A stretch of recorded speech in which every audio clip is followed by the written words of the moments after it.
Come on in. Come on in. Come on in. The water's warm. The water is warm.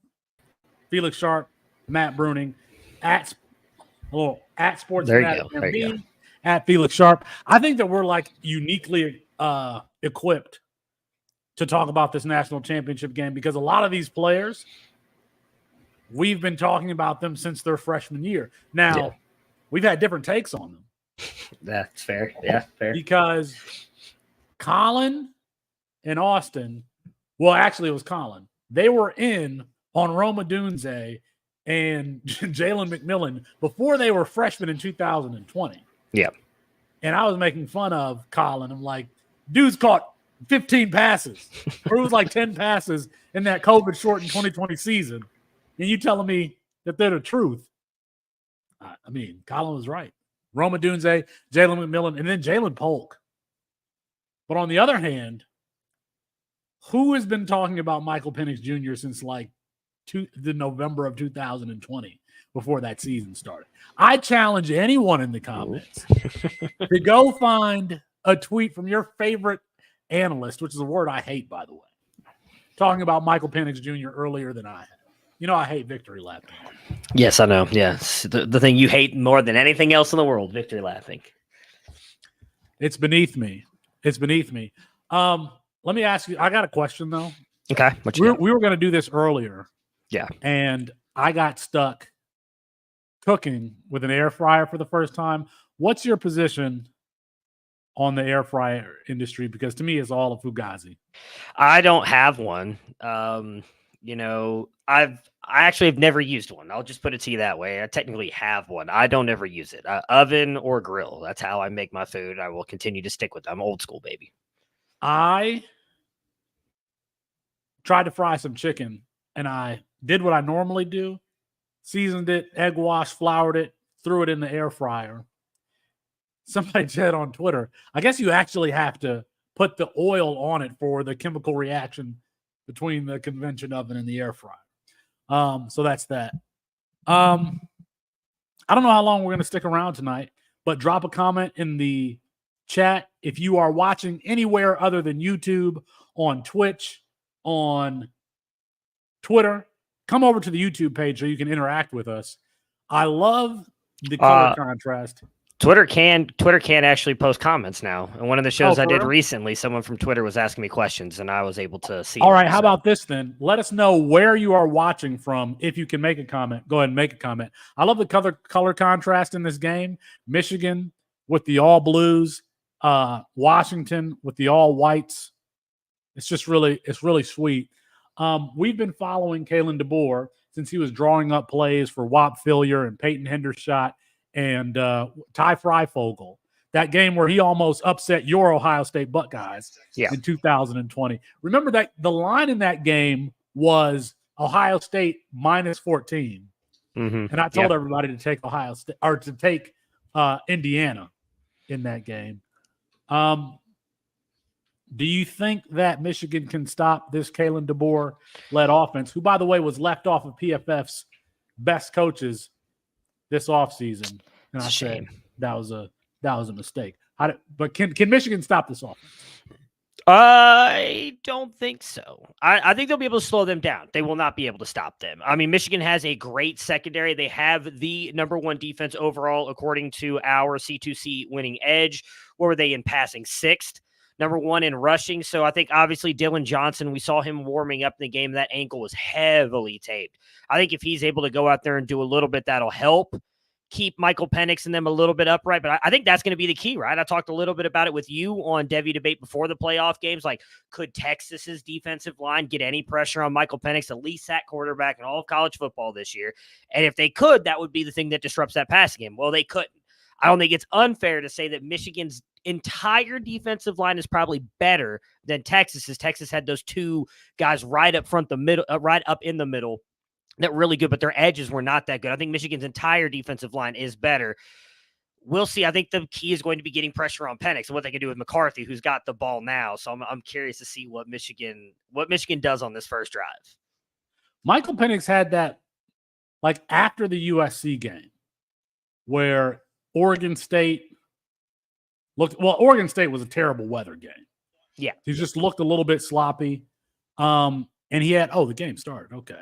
Yeah. They just handed Corum for like a 4-yard run. And your thing is ahead of mine. I'm on YouTube TV, so I don't know how far ahead I am of some other people, but I just got through first down. Yeah, they're about to snap it again here. So at the end of the season, Washington kind of switched to the running game and relying on Dylan Johnson. They were more balanced. Of course, in the playoff game, Michael Penix Jr. returned to that early season form and just torched Texas's defense. The funny thing is that they played Texas last year in the Alamo Bowl, and what did they do coming out of the gate? 5-step drop. Yeah, they were slinging it. They were slinging it right off the bat. Slinging it.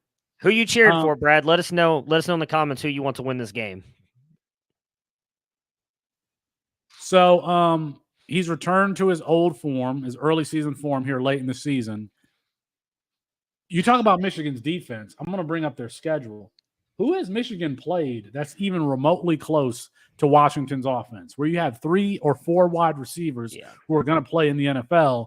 And if we talk about Jeremy Bernard, who's the 4th wide receiver, he was the player of the year in Indiana, in 2022? That's their number 4 wide receiver, who had a breakout freshman season for Michigan State last year before he transferred to Washington. That's your number 4 wide receiver. Who has Michigan played that's even close? Let's see. I mean, the best team that they've played, obviously, is Ohio State. But I don't know that you could say Kyle McCord is not in the same stratosphere as Michael Penix. So that's what held him back. But Marvin Harrison and Emeka Egbuka and Carnell Tate, I think you could argue is close to that. I would say Mecca is better than any of the others outside of Rome. I would say Rome's closest to Marvin Harrison. And then I would say Carnell Tate, I mean, he's probably not proven, but has a chance to be better than those others. But they haven't played anybody else outside of Ohio State. The best offense, the most comparable offense to Washington that Michigan has played this year is UNLV. If you look at their schedule, it's UNLV. I think that's a bit. East Carolina, UNLV, Bowling Green, Rutgers, Nebraska, Minnesota, Indiana, Michigan State, Purdue, Penn State, Maryland, Ohio State. That was their schedule, man. It ain't no offense. It's going to be Washington is going to. When are we going to stop doubting Washington? When are we going to stop doing it? Oh man, their defense ain't stopping nobody right now. So Roman Wilson's bailing JJ McCarthy out again with a bad throw. The thing about this game, that was Cornelius Johnson. Sorry, they're talking about JJ McCarthy going in the first round.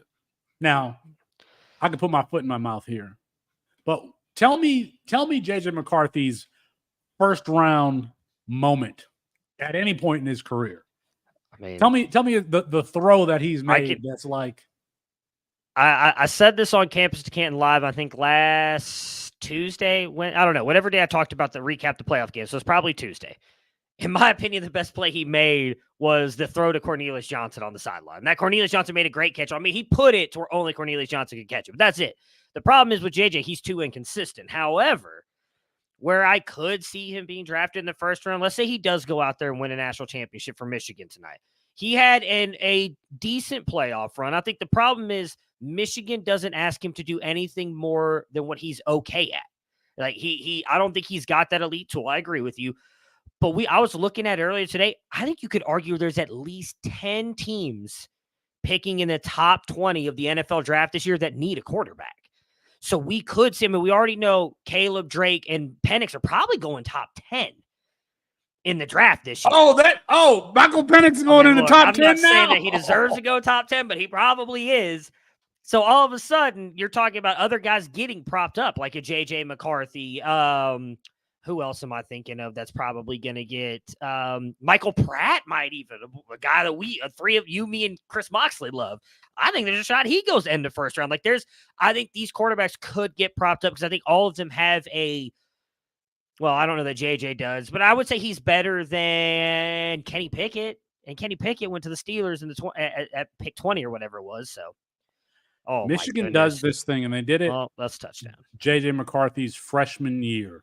Was it Georgia who they got stomped by in the? Oh yeah. They got in the first playoff game. Yeah. So if you remember that game, technically, Yeah, okay, that's what it's like. Cade technically Cade started. McNamara started, but what happened in the middle of that game? J.J. McCarthy didn't play all year, and then they tried to bring him Donovan Edwards, Donovan Edwards from West Bloomfield High School, green and white over there, not too far from my grandmother's house. Donovan Edwards, who's going to be a better NFL player than he was college player, a guy who can you really got to get into space and can catch the ball. What was I saying? In that playoff game 3 years ago, where Cade McNamara started, Michigan used Cade McNamara early in that game, and then when they wanted to change their identity, they brought in the freshman J.J. McCarthy. I could see a similar thing here in this game. Michigan's identity is just like we saw on that drive, is running the football. But if Washington gets up to a 10-point lead, and they're going to change their identity and ask J.J. McCarthy to do things they haven't asked him to do all season. Yeah. I can't think of a single game this season where they've said, J.J. McCarthy, go win the game for us. And I just don't understand how he's going to get a first-round grade if you've never had to rely on him, in that capacity in college. I don't understand it. My comp for J.J. McCarthy would be Ryan Tannehill. And Ryan Tannehill was the first-round pick, though, wasn't he?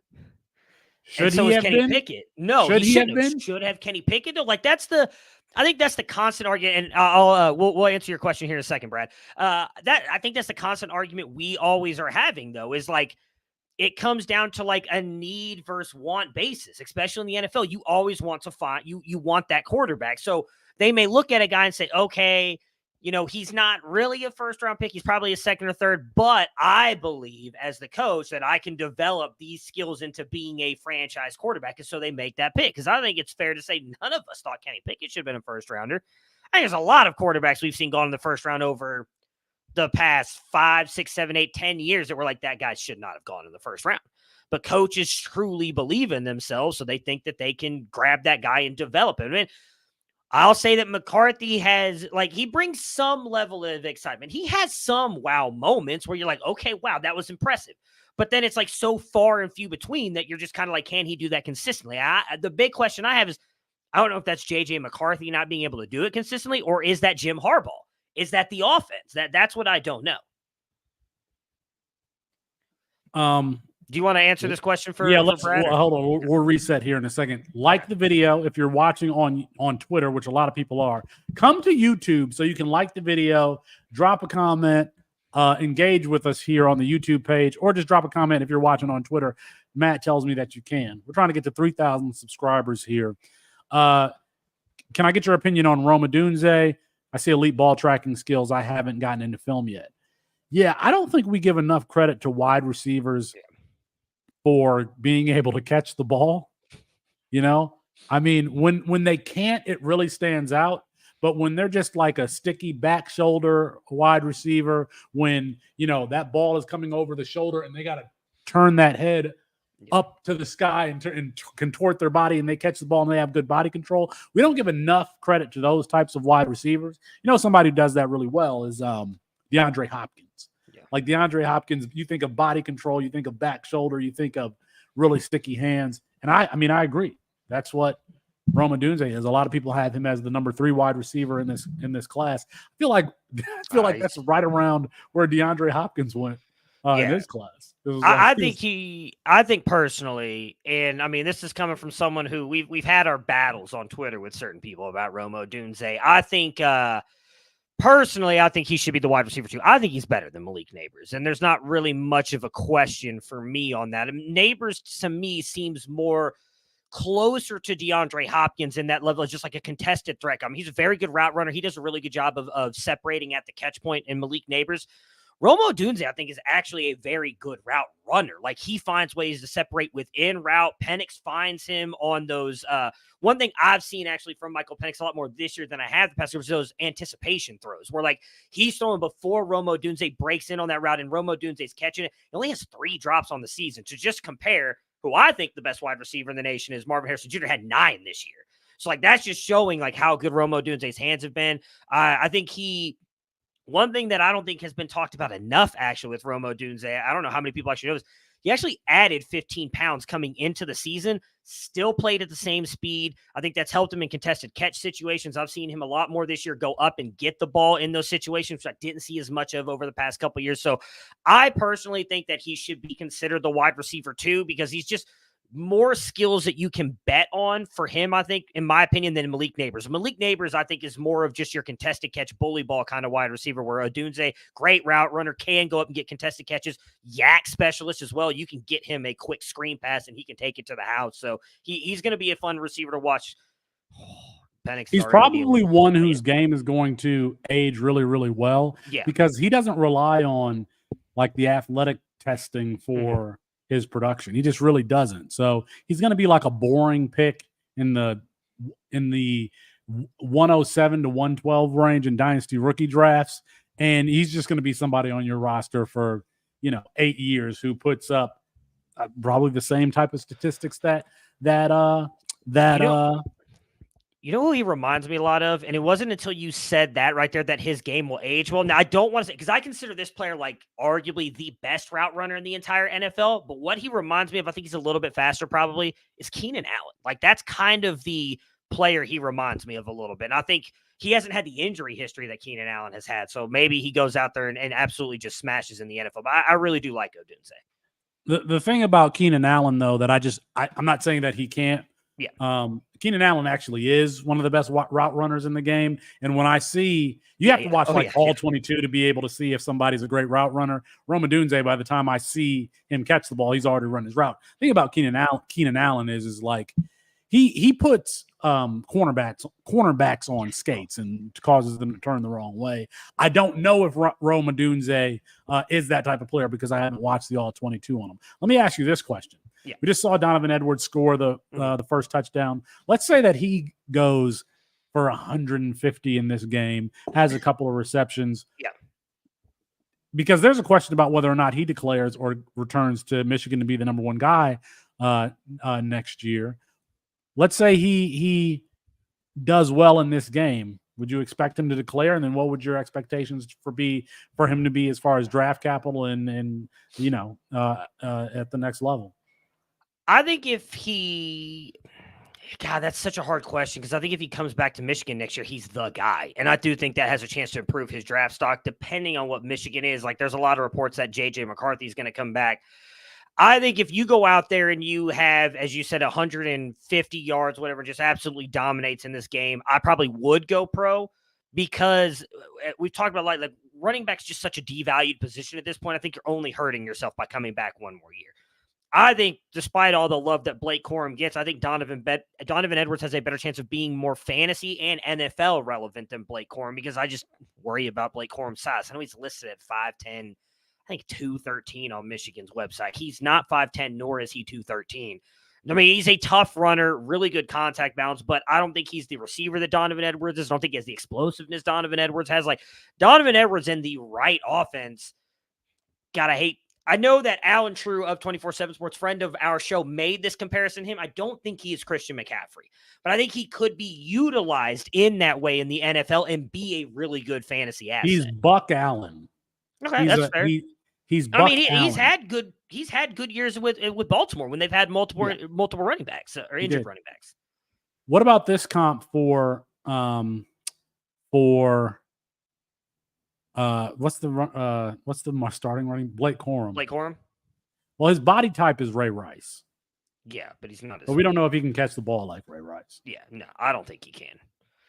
I mean, he's been force-fed the ball. What is it? I actually just wrote up his rookie profile yesterday, and I want to say he actually had a lot more catches than I expected. I might be able to pull that up really quick.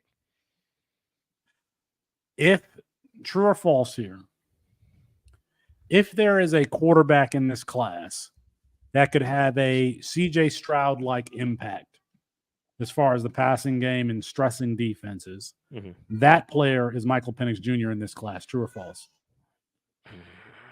False. I would say for me, God, man, I actually kind of want to say true, because I think he can run a pro-style offense. I just worry so much about Kalen DeBoer's just how open he's able to use the ball. My answer was going to be Drake May. I think Drake May is that guy for me that I think could step in tomorrow and run an offense and get you to the playoffs. Michael Penix would be my next. I actually would put Caleb Williams third in that, which sounds probably crazy to fantasy people. It would probably, for me, be May, Penix, Williams.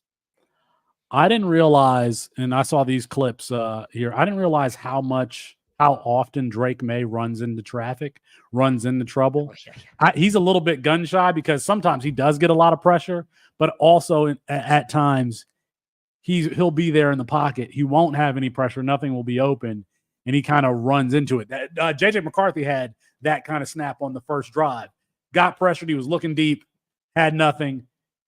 No pressure. He just, because the clock in his head is speeding up, he just ran into the back of his line. You see some of those plays from Drake May, but he'll make an excellent throw, while he's running into the back of his line. So it's funny. Tybo Rogers got the first carry for Washington there. And do you remember Tybo Rogers being in that spelling bee we did with Allen? Was he? He was one of the names. I didn't know that. I remember that it was you guys threw that contest to make sure Allen would win it, but that's all I remember. I don't remember Tybo actually being in there.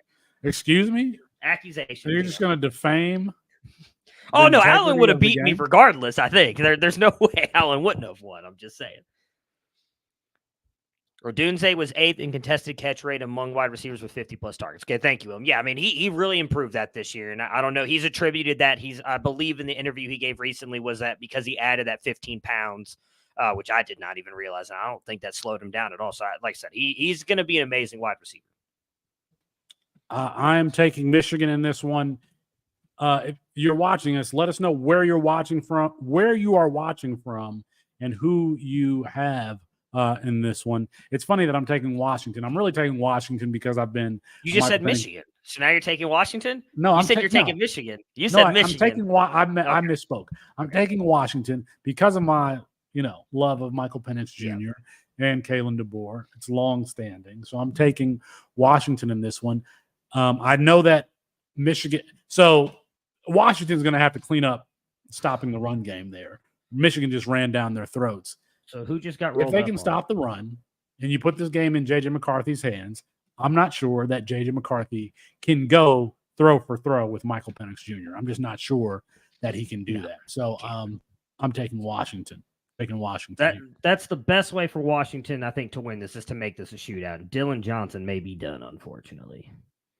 He just got that ankle rolled up on bad.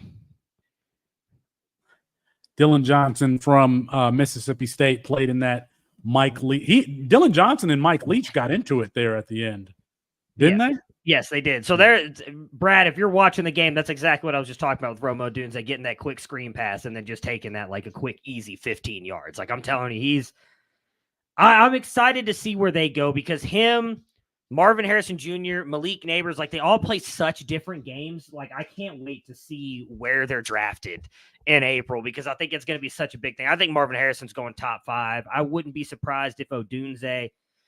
You think Odunze and Neighbors both go top 10 or top 15? Because this is such a good class. Like I really don't know overall, not just quarterbacks, wide receivers, defensive players as well. I'll be very curious to see where all these guys are. Well, let me ask this question. I mean, would we put Malik Neighbors?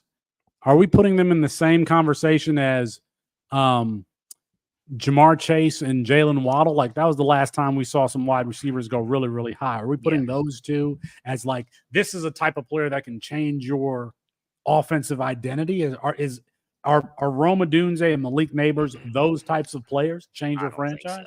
I don't think so. I think Rome is close with everything he can do, but I'm not putting him like Jamar Chase, Jalen Waddle. I mean, Jalen Waddle is arguably like Sydney. That's a good comp. Brad says Sidney Rice. I like. Okay, you're old enough to remember Sidney Rice out of South Carolina. Yeah, I think that's a good one. Sidney. I mean, that spectrum of wide receivers: Sidney Rice, Alshon Jeffrey, Brandon Marshall. He is on that spectrum of wide receivers. Sure.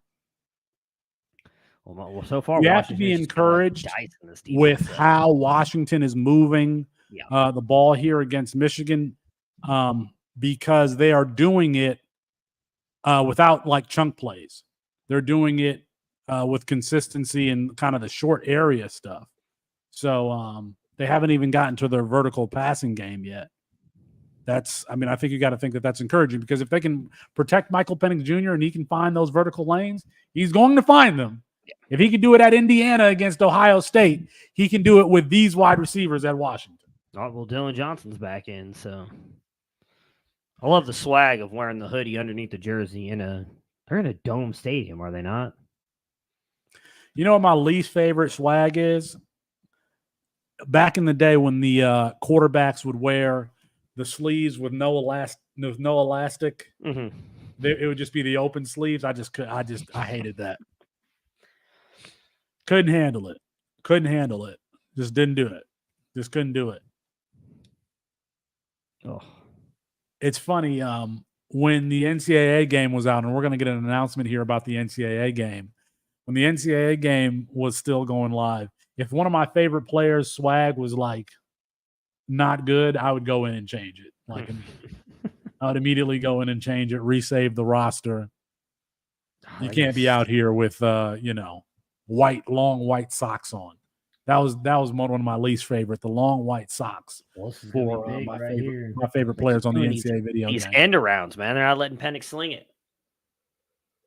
Are you watching the game on the phone? On a phone? I am, yeah. I'm watching it on my phone, yeah. Yeah, I didn't want to have it on the big TV because sometimes it slows down, so I'm watching it on my phone. It's third and goal right now. They've not gained any yards on that Dylan Johnson. I got third and goal too. 4:33 left in the first. I'm at like the video, subscribe to the channel. We're on our way to 3,000 subscribers. Support what it is that we're doing at campustocan.com. Appreciate Will, appreciate Koopa, appreciate Brad for joining us in the chat. If you are watching, let us know where you're watching from and who you got tonight. I've got Washington because I've been cheering for this Michael Penix Jr. story for a long time. Matthew, do you care? Do you care if your quarterback is entering college, or excuse me, the NFL at 23, 23 plus years old? Do you care? Not really, because 23. So you're talking about rookie contracts, 5 years if they pick up the option. So you're looking at 28. If he stays with the team, if he's that good, he's probably getting extended at 27 or probably like another 5 or 6 year deal. So that puts him at 30? I'm horrible with math. 27. So that puts you at 33, 34, depending on the deal that they get, 6-7 years. Probably gets one more. So, you're getting 3 deals out of a quarterback there. No, I don't think it's a big deal. I think the difference for Penix coming in that late compared to some of the others is, again, just the two that are sitting at the top of my head. Kenny Pickett, again, I don't think he had a skill that you could bet on, and at least an elite skill. Like, I think you could argue Penix's arm is elite.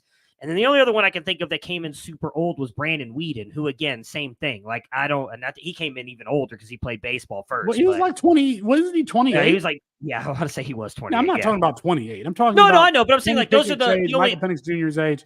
Carry for me, Matt. I got to check on something. Those were the two that I could remember off the top of my head coming in, like, super late, because of age, and neither one of those guys. Well, I guess we can't say Kenny Pickett's failed yet, although it seems to be leaning that way. But no, I don't have an issue with Penix coming in at 23 because, again, I think he has an elite skill that you can bet on, which is that arm talent.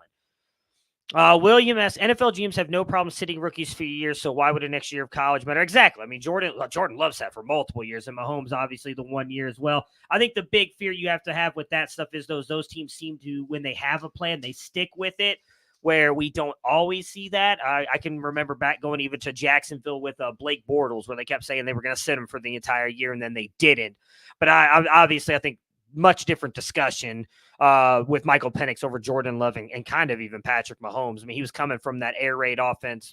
Props to Andy Reid for implementing a lot of that into the Chiefs offense to kind of make it easier for Mahomes in his rookie season. I have to go back and watch the tape, but Penix reminds me of Keely Smith. Yeah. My only biggest fear with Penix, and I think I said this recently on a Campus to Canton live show, is like I just view he's got such a long windup. Like once he gets to the point where he's going to release the ball, like he fires in like a pistol missile to anybody. He's got incredible velocity, but I think it takes him a minute to get there, and it reminds me a lot of what I think plagued Justin Fields a lot in his rookie season with the Bears, was just that wind up and not getting it there. Now, I say Penix has a stronger arm, than Fields. But yeah, that's kind of my big fear with Penix. So I see Brad's comment here about Smith. Michael Penix being similar to Achilles Smith. Correct me if I'm wrong, Brad, but Achilles Smith was a Jeff Tedford quarterback. And I feel like Achilles Smith was known for that high arching long ball. And I think that, yes, Michael Penix Jr. can do that, but he has that velocity, that opposite hash velocity also in that gunslinger mentality. He reminds me of Brett Favre, to be honest.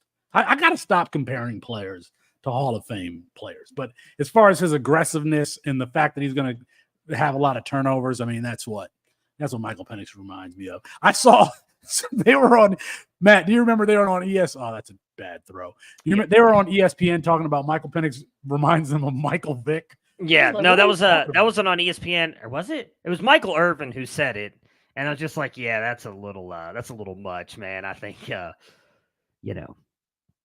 guess I can they almost missed that kick too. The arm talent, I think, is there. I think Penix probably has a stronger arm than Vic, but Vic could whip that thing anywhere from contorting his body in all different ways. The arm talent is the same, but the way they play the game entirely. Yeah, it's completely different. Entirely different. I mean, if Michael Penix could run the way Michael Vick was, there would not even be a discussion. It would be, here's Michael Penix, then a drop down Caleb Williams, Drake May. But he can't. Yeah, absolutely. And we saw on the end of that drive there, Michael Penix Jr. miss the crossing wide receiver. That throw sailed on him a little bit, and you will see that with Michael Penix Jr. from time to time. And I think that it's because he does not always have the best lower body mechanics, the consistency with his mechanics. It looks like he threw that one across his body. Now it's hard to tell because he's left-handed. But I remember saying something to who's the quarterback guru who's always very ornery and just doesn't like people. Quincy Avery. Quincy Avery. I don't know why you're going to be on social media if you don't like people. But I remember saying something to him about it, and he said that he didn't see any issues with his mechanics. Listen, that dude trains NFL quarterbacks, so who am I to say something about Michael Penix Jr.'s mechanics? But at the same time, I mean, there is some basics about turning your hips and waist towards your intended target. And sometimes Michael Penix Jr. is throwing the ball this way, and he's got his feet pointed that way. I mean, it ain't rocket science. It ain't rocket science. I mean, I'll give him a lot of props. That was a really great job of avoiding the rush and stepping in the pocket. He almost had him for that touchdown, and Dunze had created the separation. But yes, did you answer the comment about Brian Thomas? Brad asks about Brian Thomas. Ooh, is Brian Thomas, is he Terrace Marshall? Dude, I'm gonna be honest, I have not watched a lot of Brian Thomas this year. I haven't watched a lot of LSU in general. I mean, I've watched some of Malik Neighbors as we're getting ready for this our rookie guide, but I have not looked at Brian Johnson a lot, so I don't know. Do you have any comments on that? Brian Thomas. He means Brian. Brian Thomas. Yeah. No thoughts on Brian Thomas. I mean, I wasn't big on Terrace. Well, I'm trying to put it. I actually found my headphones, so I'm trying to get these set up now. All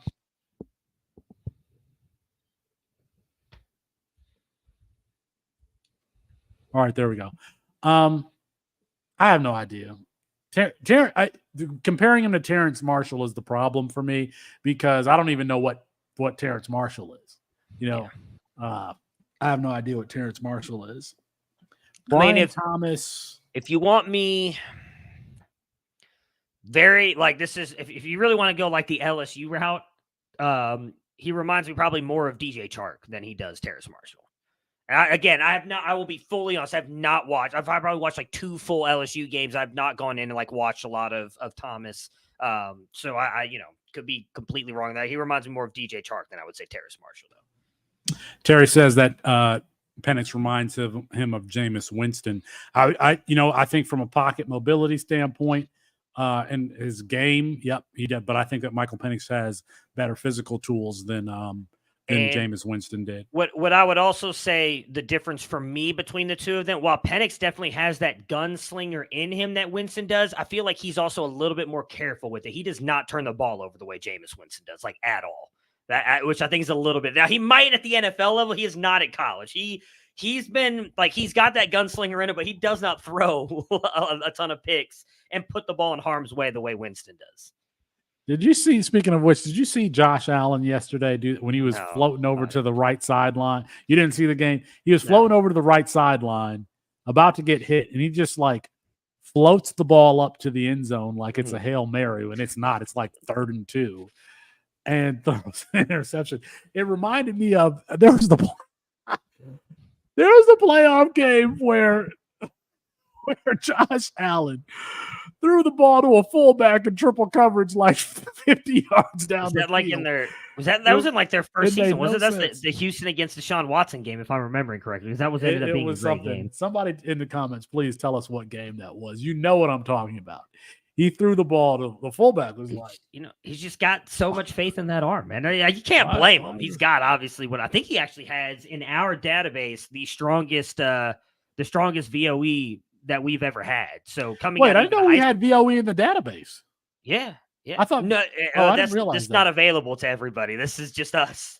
We have. Oh, okay. The recruiting team put together a bunch of those guys. I don't know if they have Penix's or not, but I know they have Allens, and Allens was the strongest coming out of. Hold on. What is VOE? Everybody. Why are you gonna have me explain this? Because I'm. You can explain conceptually what it is.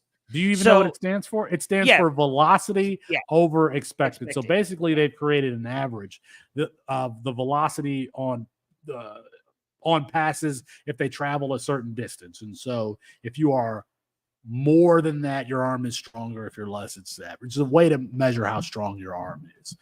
I can at least explain that much. That was an excellent throw. Yeah, it was by JJ McCarthy. Yeah. Excellent throw by JJ McCarthy. I mean, there's a first round throw. God, man, if Michigan scores here, what? Look at that. It's over.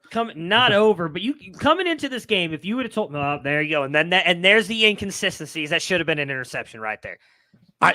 Don't say, Matt. You can't say it like you are ahead of me. You might be ahead of other people. I'm sorry, guys. I'm sorry. JJ McCarthy, bad throw.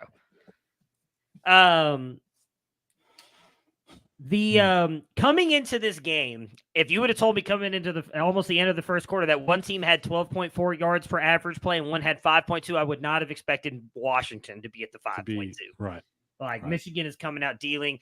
Yes, Justin, it's not something we are quite ready to release yet. We do have VOE on a ton of players. We do put it in our guide, so you can go. I didn't even know. Oh my goodness! This person cannot handle their emotions. I'm just saying. Handle your emotions, because I want to. He's going. I have no idea what happened. He's going to the draft, folks. That's all I'm going to say. He's going. Donovan Edwards. Donovan Edwards going to the draft. Did you see what happened? Donovan Edwards. No, I have not seen it yet. God, you're that far behind?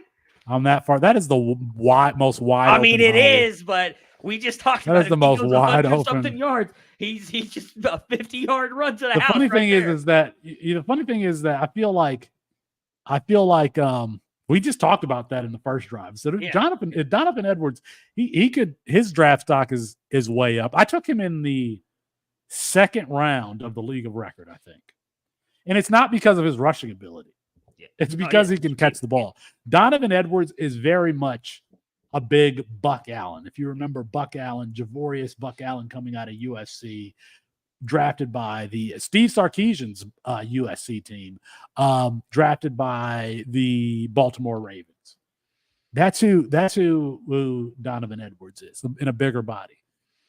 That was the biggest hole I've ever seen. Oh yeah, I mean, I'm not saying look, I would question a lot about Donovan Edwards at a runner. If you were to ask me who's the better runner between him and Blake Corum, it's easily Blake Corum.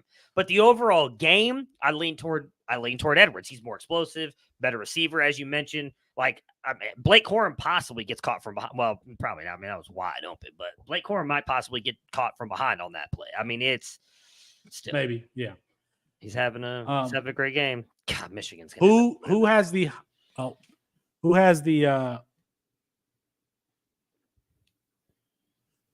higher NFL ceiling?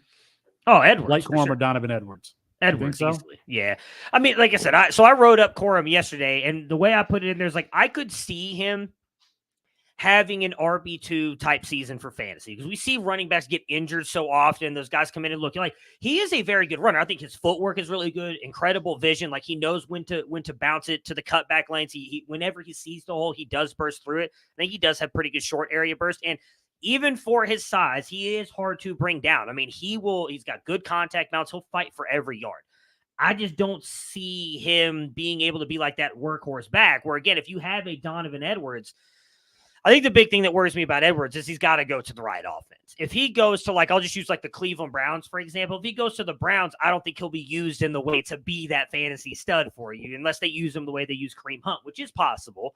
But like, if he goes to a team like that, I don't think he'll be used properly. He needs to go to an offense that's not going to be afraid to throw him the ball. I mean, obviously the ones you go to, oh, there you go, Penix. That you go to, I'm just saying, there you go, Penix. You don't know what's going to happen. Obviously, the dream everybody wants is like Kyle Shanahan, Mike McDaniels. If he goes to a offense like that will use him as a receiver. But I think his upside is definitely higher. It's not. He's not going to Shanahan. I mean, he's not. Oh yeah. I don't know he's that not he has going the to McDaniels speed either. I think for Shanahan. Where would he? What would be? We're talking about Donovan Edwards here. What would be the perfect landing spot for him? Oh, let me think about that one. Yeah, I'm gonna pull up and look. Try and figure out who. So, I mean, he's definitely got to be in a committee. You know, he's not a that wouldn't fit there. bell cap. You know where I wouldn't have? I don't know that they have. I'm trying to remember who some of these teams have as running backs. I have not done a good job of paying very good attention. Yeah, I mean, Edwards could work in Green Bay, Brad. I mean, he could be the Aaron Jones to A.J. Dillon, because I think, well, see, but they just re-signed Aaron Jones for a couple seasons. I was trying to think of like I wouldn't mind. Does that mean anything? I don't know that means anything. Not really. Like, I'd like to see him go to like a Houston. I mean, C.J. Stroud. He is not a guy that's going to be taken in like the second round. No. But I'm trying to think of like teams that have like that bruising back, like a. What is it? Who's the name? Damian Pierce in Houston. Matt, keep doing the non. Oh, sorry. I'm sorry, Koopa. I'm sorry. He's saying you're giving the indications on when to. When to look. Gotcha. Okay. Yeah. Okay. I'm watching while also looking at. Trying to think of who else. I mean, those are probably the top two that I can think of. Oh man. Why is Jalen McMillan not just as good as Jackson Smith and Jigba? He doesn't answer that question. I can hear you. And I gotta just you talk. Okay, gotcha. Yes, Nathan, the Vikings do need a running back as well, but I don't think that he can be. I mean, if they keep if they keep Madison, then maybe they can be a good duo. I don't think Edwards, and Felix was saying, and I agree with him. I don't think Edwards can be like that 3-down workhorse running back. I don't think Corum can either. I think both of them will need to go to specific committees, but.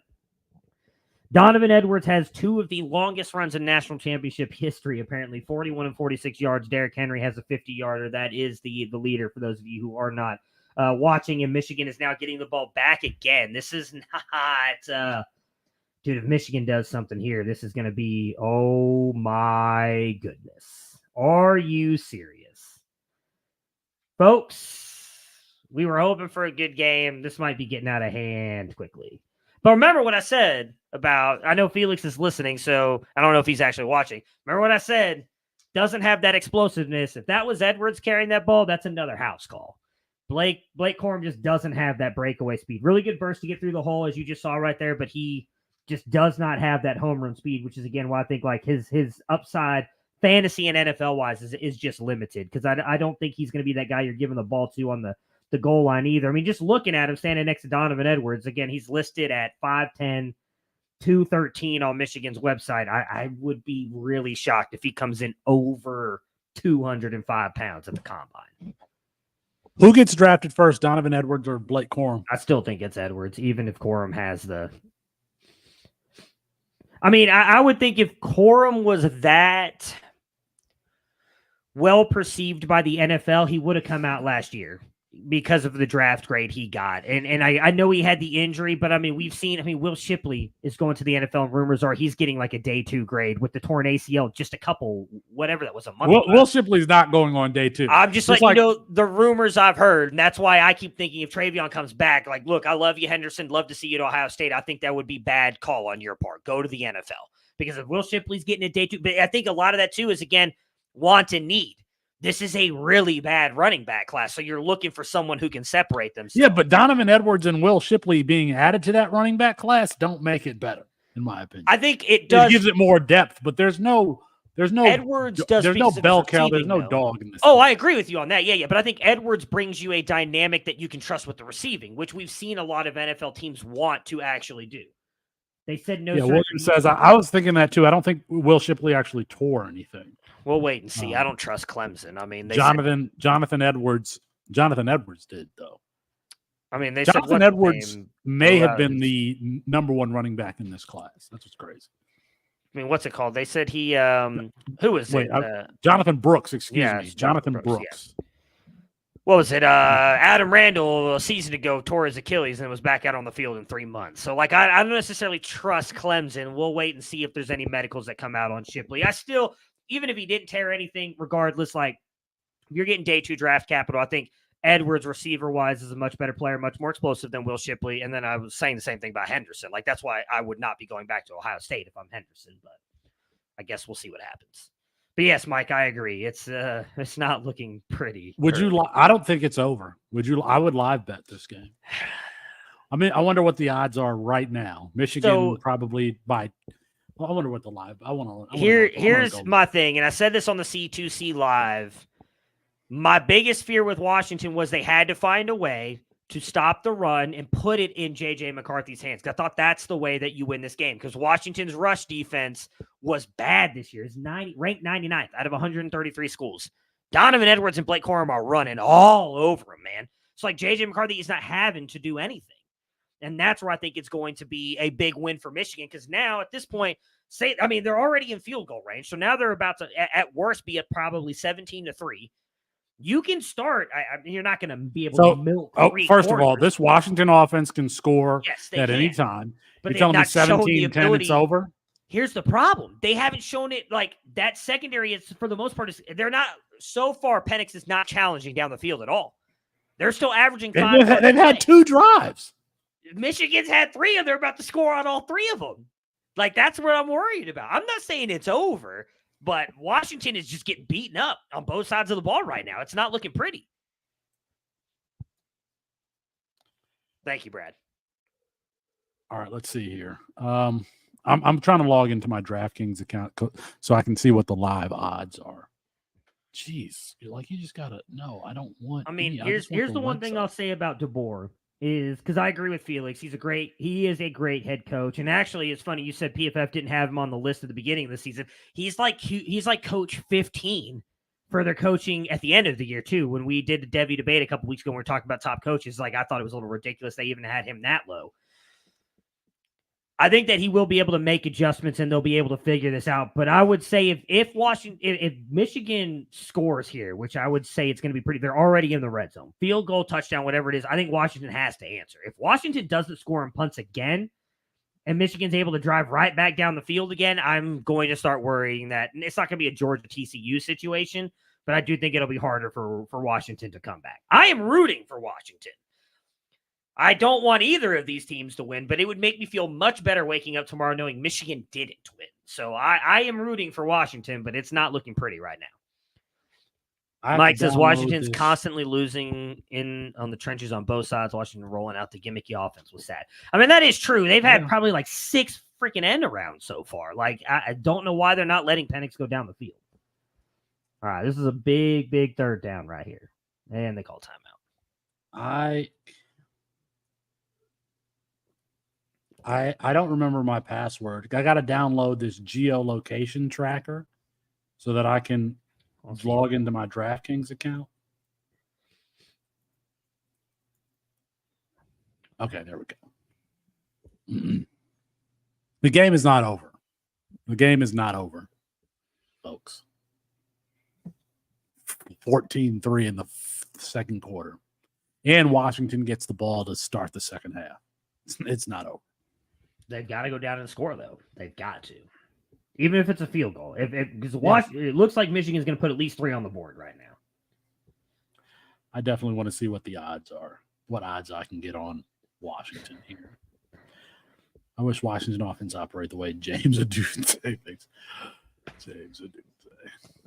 What do you think? For those of you who are watching, whether on YouTube or on Twitter, Mike Valerie, one of our Debbie guys, one of the best in the business. What do you think about Rome Odunze, Mike? We were asked that question earlier. Felix and I both gave our opinions on him. Is he your wide receiver 2 over Malik Neighbors? Or do you have him as wide receiver 3? I'd be curious to know. You're asking somebody off mic to give you. He can type it in the comments, and I will read what Mike says for those people watching on Twitter. I respect Mike's opinion. He actually. I do too, but Mike can actually come on. Mike, if you want to jump on with us, feel free. I don't know if he's released this publicly or not, but I know he's released a lot of his wide receiver grades in our Slack channel. I was looking at those today. I actually liked them. I just forgot. So he has him as wide receiver 3 right now. So I assume that means Malik. Well, of course, Malik Neighbors is 2. I forgot you were on Malik Neighbors before a lot of people were, so that you're a little biased. I don't think that's going to change. So on the TikTok channel, Chris Moxley flaming Malik Neighbors this offseason or last offseason. Yeah, it got so many reactions, man. I mean, look, I think because he flamed him is why Malik Neighbors went off. Like that's just how that works, right? You flame a player and then they end up having a magical season. I will give Mike and Corey props on that. They were pretty big on Malik Neighbors last year, and he had a pretty good year. And then even coming into this year, there were some of us who were hesitant to have him that high. I distinctly remember one co-founder of this website saying Malik Neighbors, I think he said, didn't deserve to be in the top 10. And now he had the season that he had. So, what's the lesson there then? Because Malik Neighbors had a lot of production, and we thought he was a jack of all trades, master of none. Yeah, kind of turns out that he's probably a really explosive player. I don't know what the lesson is there. And he did. I mean, that production that he had was relatively early.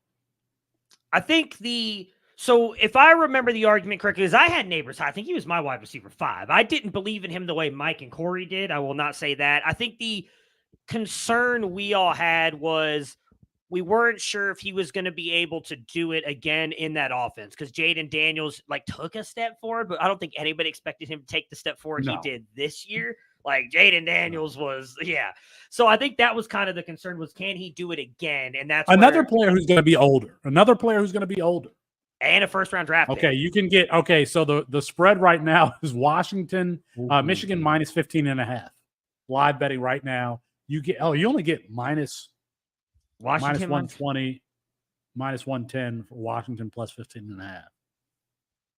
The over-under is currently 60.5. Oh, I'd probably take the Washington money line plus 650. Washington money line plus 650. And remember that Muhammad guy, that cornerback right there, he's had a few. You want to bet 100 for me? I'll Venmo it to you right now. You want me to for real? I can't bet in the state of Texas. I can do player props. I can't do DraftKings. I don't know. I kind of want. No, we don't. I want to see. Maybe this is me betting with my heart, which is never good. I don't want Michigan to win. I want Washington to win, and it would be nice to wake up tomorrow to $600 sitting in your Venmo, in your DraftKings account. I am not a big sports bettor. I'm just not. No, neither. Now, of course, if we get a sponsor, I need to text Chris Moxley really quick. Chris Moxley, I'm about to ask Felix to make a bet for me. Is this smart? It's now minus 16.5. Michigan minus 16.5. Money line, Washington money line is plus 650. Let us know in the chat. Any cojones to take Washington money line plus 650? I'll do it. You put some money down on it. You just tell me how much you put. I'll Venmo you. Why not? Because it's going to go up. It's going to go down as soon as Washington. If Washington drives down the field right now and scores, it's going to drop massively. It is going to drop. Just 10, Washington just 10, could. 17. They could. Yeah. It's going to take what? 2 plays. 2 plays. They're going to do a run. About it. Washington and then Penix is going to do a big play to either McMillan or Odunze, and they're going to score. Kalen DeBoer's about to open up that offense. Yeah, I agree with William. Like, it haven't. We have not seen the actual Washington offense yet. But so I wonder how much of that goes to something Nick Saban said in the Alabama game. And Saban said when they played Michigan, they saw a bunch of defensive fronts and formations that they had never seen on tape before. And I wonder if that is what's throwing off Penix and Kalen DeBoer right now. I mean, we saw that they were able, Tommy Reese and Jalen Milroe were able to make those adjustments at halftime, and Alabama's offense looked a lot better in the third and fourth quarter than they did earlier in the game. So I wonder if that same thing again. I trust Kalen DeBoer as a offensive play caller and a head coach, so maybe they're able to make those adjustments. But I mean, there you go, right there. Big play for Roma Dunze. Looks like they might just come out firing. Felix, where'd you go? Make that bet. Hurry up, hurry up, hurry up, hurry up, hurry up, hurry up, hurry up. I need it. I need it. Koopa says I'd bet on Washington for the gutsy multiple. Exactly. Why don't you put $50 down plus 650? You're good to go. Like, you know, Washington wins, cool. If not, you're out $50. You know, who cares? Whatever. Down here in Texas, that's like me taking my kids to lunch. How much everything costs.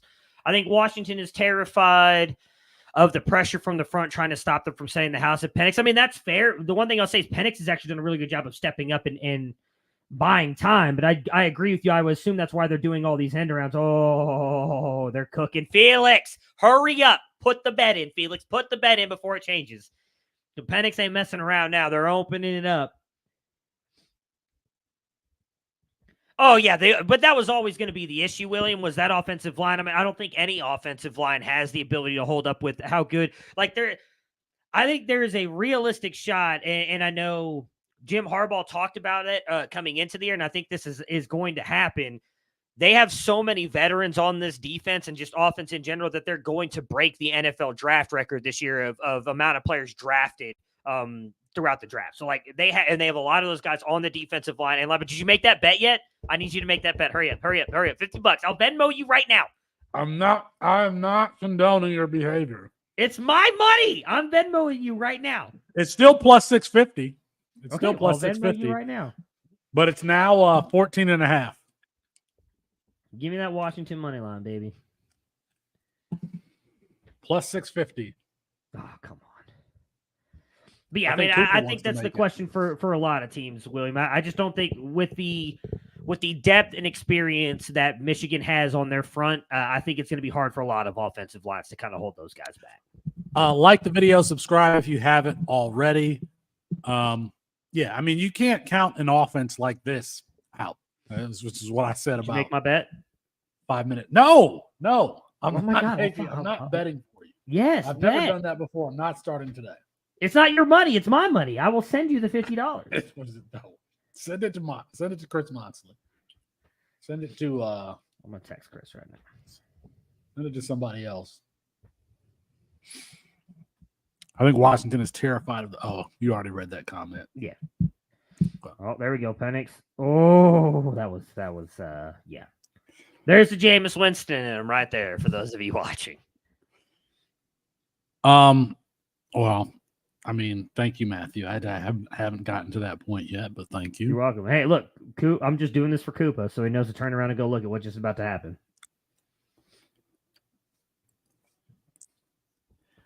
There's the Jameis. Yeah, that is the Jameis Winston. The Jameis Winston. Oh man, 3rd and 14. Man, see, they started off this drive so good. 2 big pass plays. And it's still not over. I mean, I'm not saying over. Now it's plus 750. Money line plus 750. Goodness. This offensive line is there's nothing about to happen. And Washington's offensive line won the Joe Moore Award. Yeah. Well, that's because Michael Penix wasn't sacked. I don't know that was on them. I think a lot of that was on Michael Penix as well. You think they got the award and they were like, No, they're happy to accept it, but Michael Penix also was just not sacked at all. It was 9 sacks, I think, or 11 sacks the entire season. Like, that's pretty impressive. And they ain't all on that. Watching what Michigan's doing to that offensive line tonight, I think you can tell is a good part of that. I want to know in the chat. Michael Penix Jr., franchise quarterback, yes or no? I don't care what round he's taken in. Franchise quarterback for Michael Penix Jr., yes or no? Oh, there we go. The thing that you have to feel good about with him, and you're ahead of me, is that these like 3rd and 14, 3rd and 12, he's that shouldn't scare you if you have Michael Penix Jr. and you protect him. He can get those 3rd and longs. Ooh, the cojones on Kalen DeBoer right now. You gotta love it.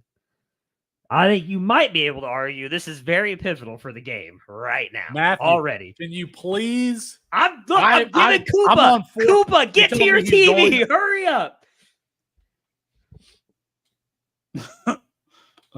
Nathan says he thinks Penicillin is a 1st-round talent with his arm talent. So yeah.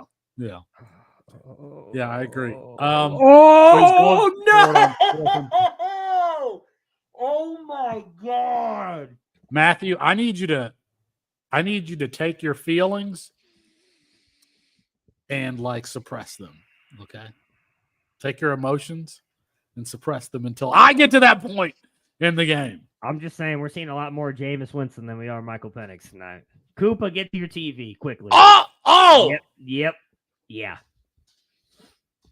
I don't know how much of that is on. No, watch the replay. It hits his hands, but the way he has to adjust to this catch, I think that's on Penix more than Doomsday. By the way, everybody's killing Tyler Goodson for that 4th down drop. Yeah, that ain't against the Texans. That was a terrible throw. It's a terrible throw. Yeah, see, thank you, Felix. Williams seeing it even before I do. He was wide. Oh yeah, that was a horrible throw. It's the Jameis Winston coming out, and that could. Oh, so now why is my TV so delayed?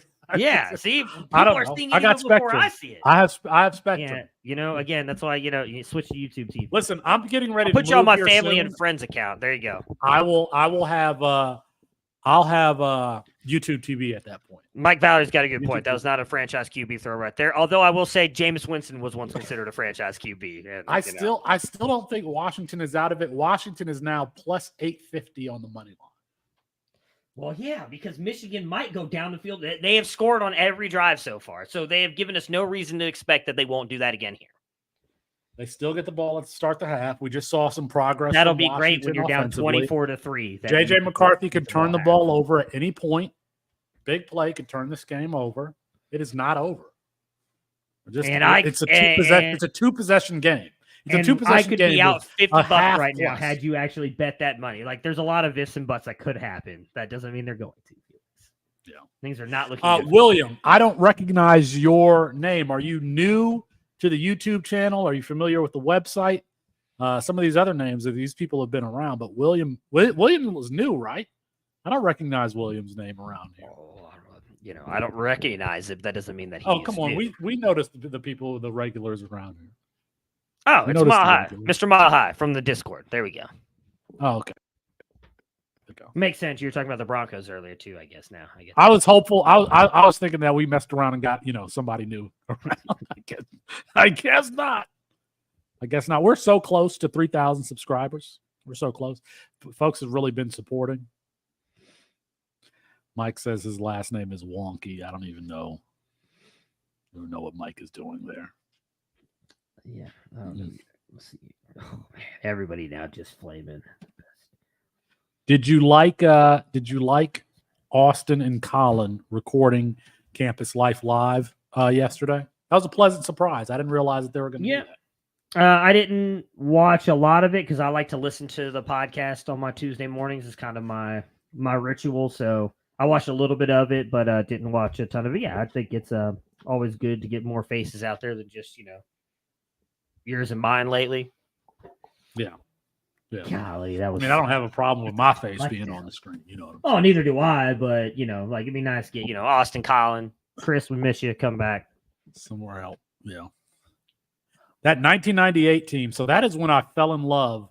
So the last time we won the national championship, it was 1998. I'm pretty sure. And after I was telling I want Washington to win, now I'm calling Michigan we. But listen, folks. I grew up in Kalamazoo, Michigan, which is Southwest Michigan. In the summers, I would spend the summers in Detroit with my dad. Would go to Michigan football camp in high school. Went to Reggie McKenzie camp in Detroit, which Gilbert Brown was there, Jerome Bettis, Charles Woodson. Just some names that I can think of off the top of my head at that kids' camp in Detroit. Anyway, the last time we won the national championship, 1998, Charles Woodson won the Heisman Trophy. If you remember that Heisman, People have to remember. Do you remember who was at the Heisman Trophy, the finalists in 1998? This is like a all-time great. Before Ryan Leaf, Peyton Manning, Charles Woodson, Randy Moss. Yeah, Randy Moss was sitting there with sunglasses on in New York. I'm pretty sure he didn't stand up when Charles Woodson won it. All-time great class. Matthew.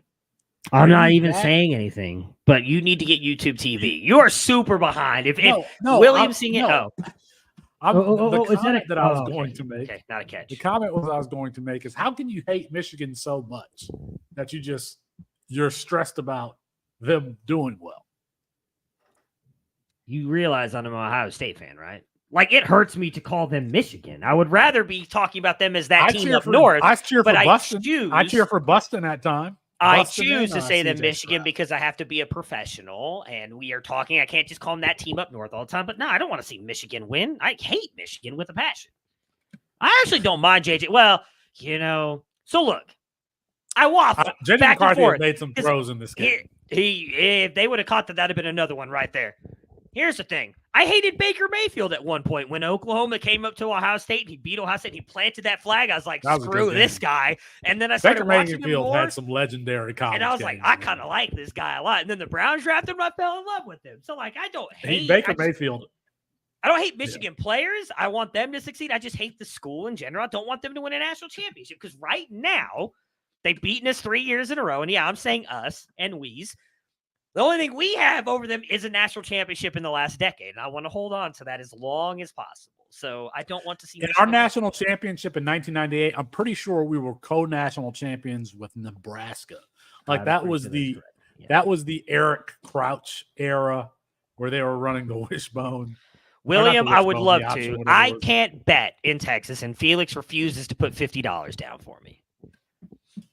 Do it, William. If you can't bet, just tell me what your Venmo is. Shoot me a message in Discord. I will send you. I will Venmo you the $50. Do not endorse this behavior. Do not be an enabler of this behavior. So Michael Penix being outplayed by JJ McCarthy is not something I had on my bingo card. Yeah, no, same. But again, I don't think like. Maybe this is being unfairly harsh to JJ McCarthy. So you let me know. Those of you in the comments watching Twitter, YouTube, let me know as well. The throw to Roman Wilson was an NFL throw. Don't get me wrong. That was.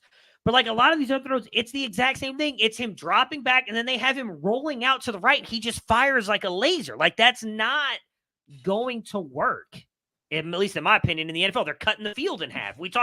That was a big thing for us. Now, please, dear God, I'm not comparing him to Malik Willis, folks. But, like, that was kind of our big thing with Malik Willis was, like, everybody's like, oh, my God, look how strong his arm looks. I'm like, yeah, but he's not running an offense at all that is conducive to the NFL. Now, JJ did have the throw across his body in the Ohio State game. That ended up being completed. But I think there's a lot to go. There's a lot more that needs to go right for JJ than people think. I don't think I've ever seen Mike V-Dog in the chat. But, yeah, roll tide. I was hoping – JJ is outplaying those three.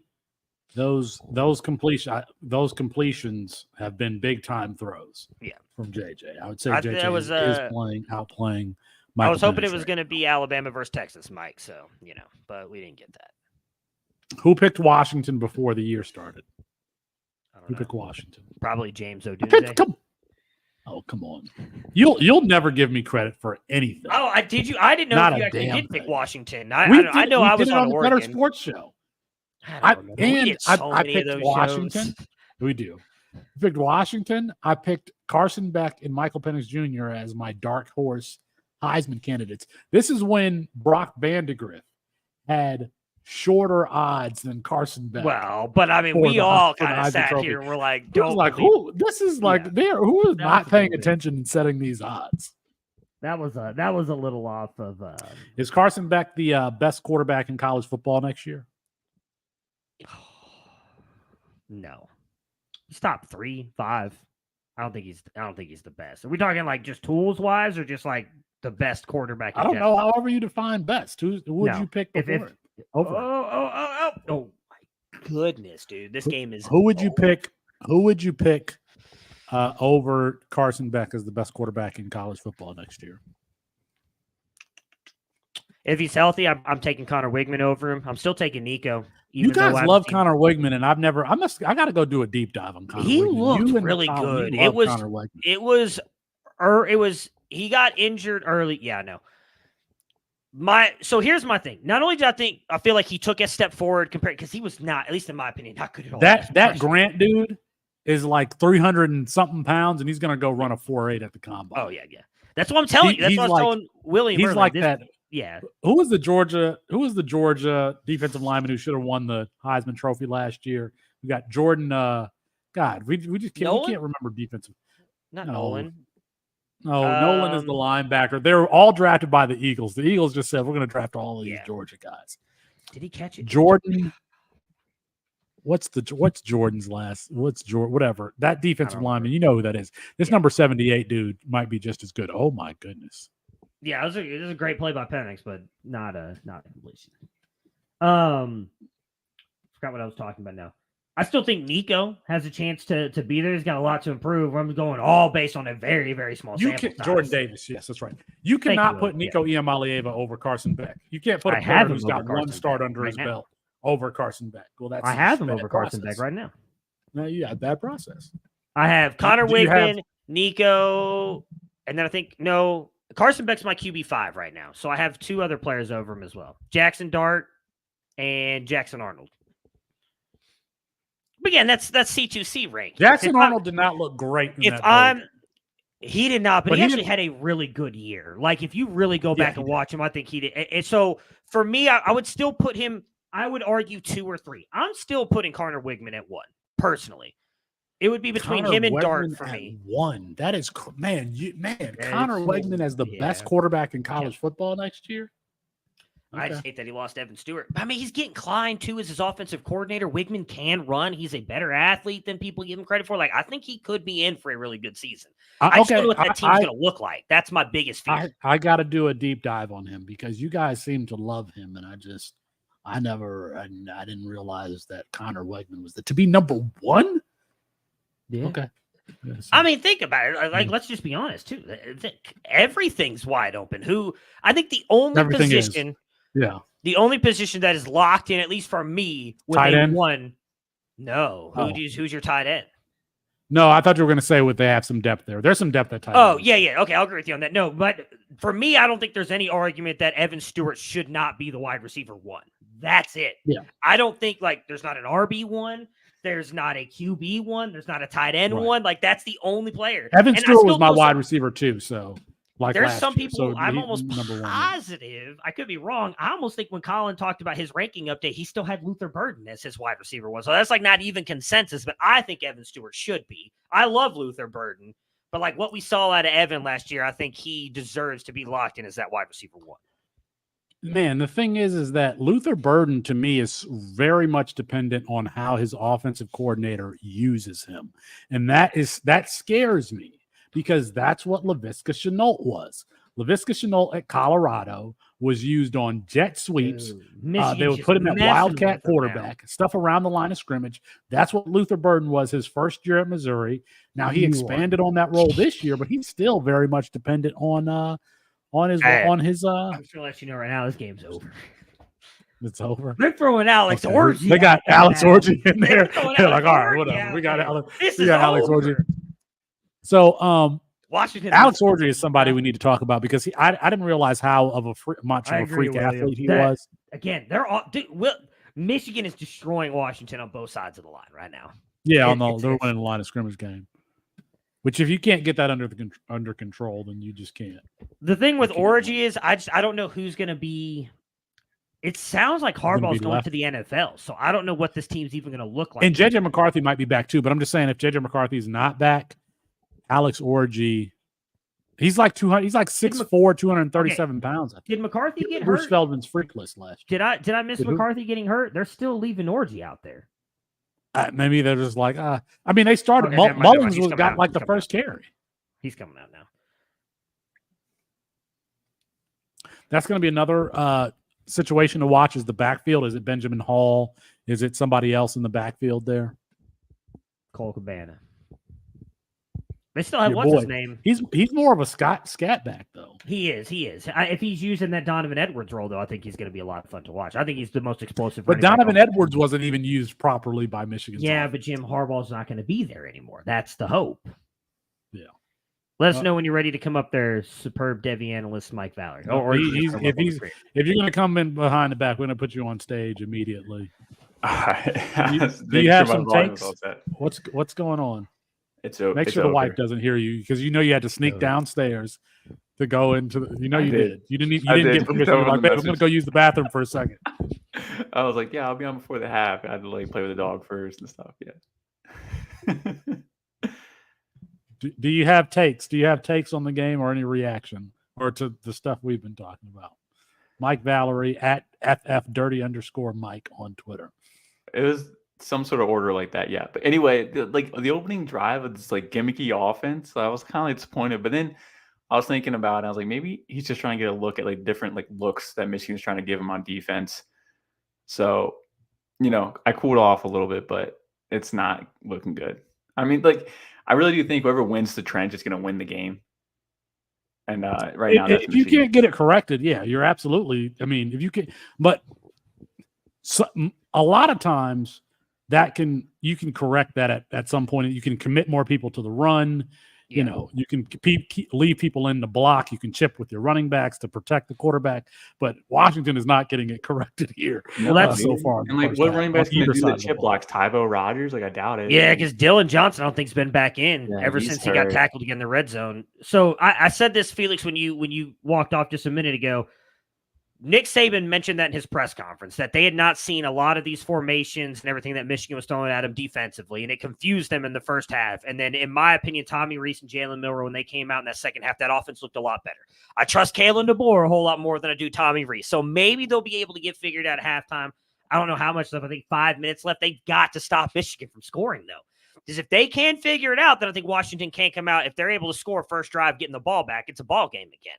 But if Michigan drives down and scores a touchdown, you're asking a lot to come back. You need one big play. You absolutely need one big play for this game to turn. It could be a pick six. It can be a fumble. It could be something like that. The problem is Michigan, like they did against Penn State, Michigan does not need to pass the ball at all the rest of this game. They can still win. They can just take the air right out of the ball. They can live and die by the trench. They're non-skill position players are always it's always the best unit. Their trench is always the best unit in the league. I mean, look at what happened on that last drive where Michigan had to punt. Is they went to 2 passing plays, and one time J.J. McCarthy almost got picked off. The second time it was batted down. I don't think they're going back to the pass the rest of this quarter. They're not going back. You say they just ran and they brought Alex Orji in. That's what I'm saying. Yeah, they keep bringing Orji in. J.J., take a second we're here. just going to quarterback dive. Quarterback dive here. Keep running it. Why not? I mean, they did stop him. The Washington player got hurt, but they stopped him on those last 2 runs. So maybe if they can stop him right here, Washington, if they can do the double dip score here and they get the ball at half and score again, but they are letting Donovan Edwards revive his draft stock somehow. I mean, it's did the same thing against Ohio State last year. Remember, all of a sudden, Donovan Edwards best running back in all of college football after what he did to Ohio State. All right, let's see. What is it? 3rd and what? 3rd and 7. 3rd and 8. All right, it's massive. Matthew, Mike, are you with me or are you behind? I'm still on a commercial break. You're actually ahead of me, and I have YouTube TV. I'm still on a commercial. But I am much farther ahead than Felix. Felix has got to catch up with the time. I might have to switch to the pack. You have to switch at halftime, so because we're gonna all get to see the NCAA trailer. Yeah. The trailer is coming. The trailer. The trailer for the video game. They're letting him drive. What? I'm sorry, that trench is just. Oh yeah, I know. Oh, I know. It's right? no longer the Pac-12. It's no longer. And they're going to go for it now on 4th down. You guys, I'm still on 3rd and 8. 5:34 left. Okay, there we go. 5:38. We're already in the 4-minute mark. What are you doing over there? I'm at 5:06. You're at the 4-minute mark. Not 4 minutes altogether. We're in 4 minutes. 4:50 right now. Oh God. You're really. J.J. McCarthy has no stress. He doesn't even have his mouthpiece in. Why should he? He's winning 17-3 right now. He's about to win a national championship. Exactly. What is his stats right now? He has to show up, make 5 throws, and then just not make. What is he? 7 for 9 for 120 yards. I asked about Michael Penix Jr. being a franchise quarterback, is J.J. McCarthy a franchise quarterback? No. Yes. Does No. anybody Yes want or no? anybody want to guess what JJ McCarthy's stats are right now? What are they? 3 for 7 for 55 yards. That's JJ McCarthy. Well, going in it's a halftime good question I ask in that because game. J.J. McCarthy, all of you folks are putting him in the first No. round. I already We told see you. first round No, mock drafts. not me. Not me. And you know, I've been consistent about that all year. I am not a JJ McCarthy believer. I think he's a project, and I don't think he makes mistakes, so he's usable at the next level. But I don't think he's like a guy that's ever going to clutch up or like you can really count on to like win a game. He's just doesn't make mistakes. Just like I said earlier, I think Harbaugh asked him to do exactly what he's good at, and that's it. And they don't ask him to do anything else. Like I said earlier, all they do is have him run out to the right. They have him flush out to the right and fire these missiles. Now they're going for it on fourth. Corey and I did talk last week about him going up because I think he goes back. I don't think he's good enough to be a first round talent, but he gets all this buzz, so he should go back to more money. But then Corey hit me with the take of, well, what about like Anthony Richardson? Like Anthony Richardson didn't think he can get the development at like the NCAA level, so he went up to get that development. Like maybe that's what JJ McCarthy does because he doesn't believe that he can get that development in Michigan. He goes up to the NFL to get that coaching. I think JJ could do that if Harbaugh leaves. I don't know if he comes back if Harbaugh leaves because those two seem to be like, and I don't disagree with what you're saying. The thing I would be interested in seeing is, see, that's exactly why he's not a first round pick. Just saying. Washington's chance to turn it around right now.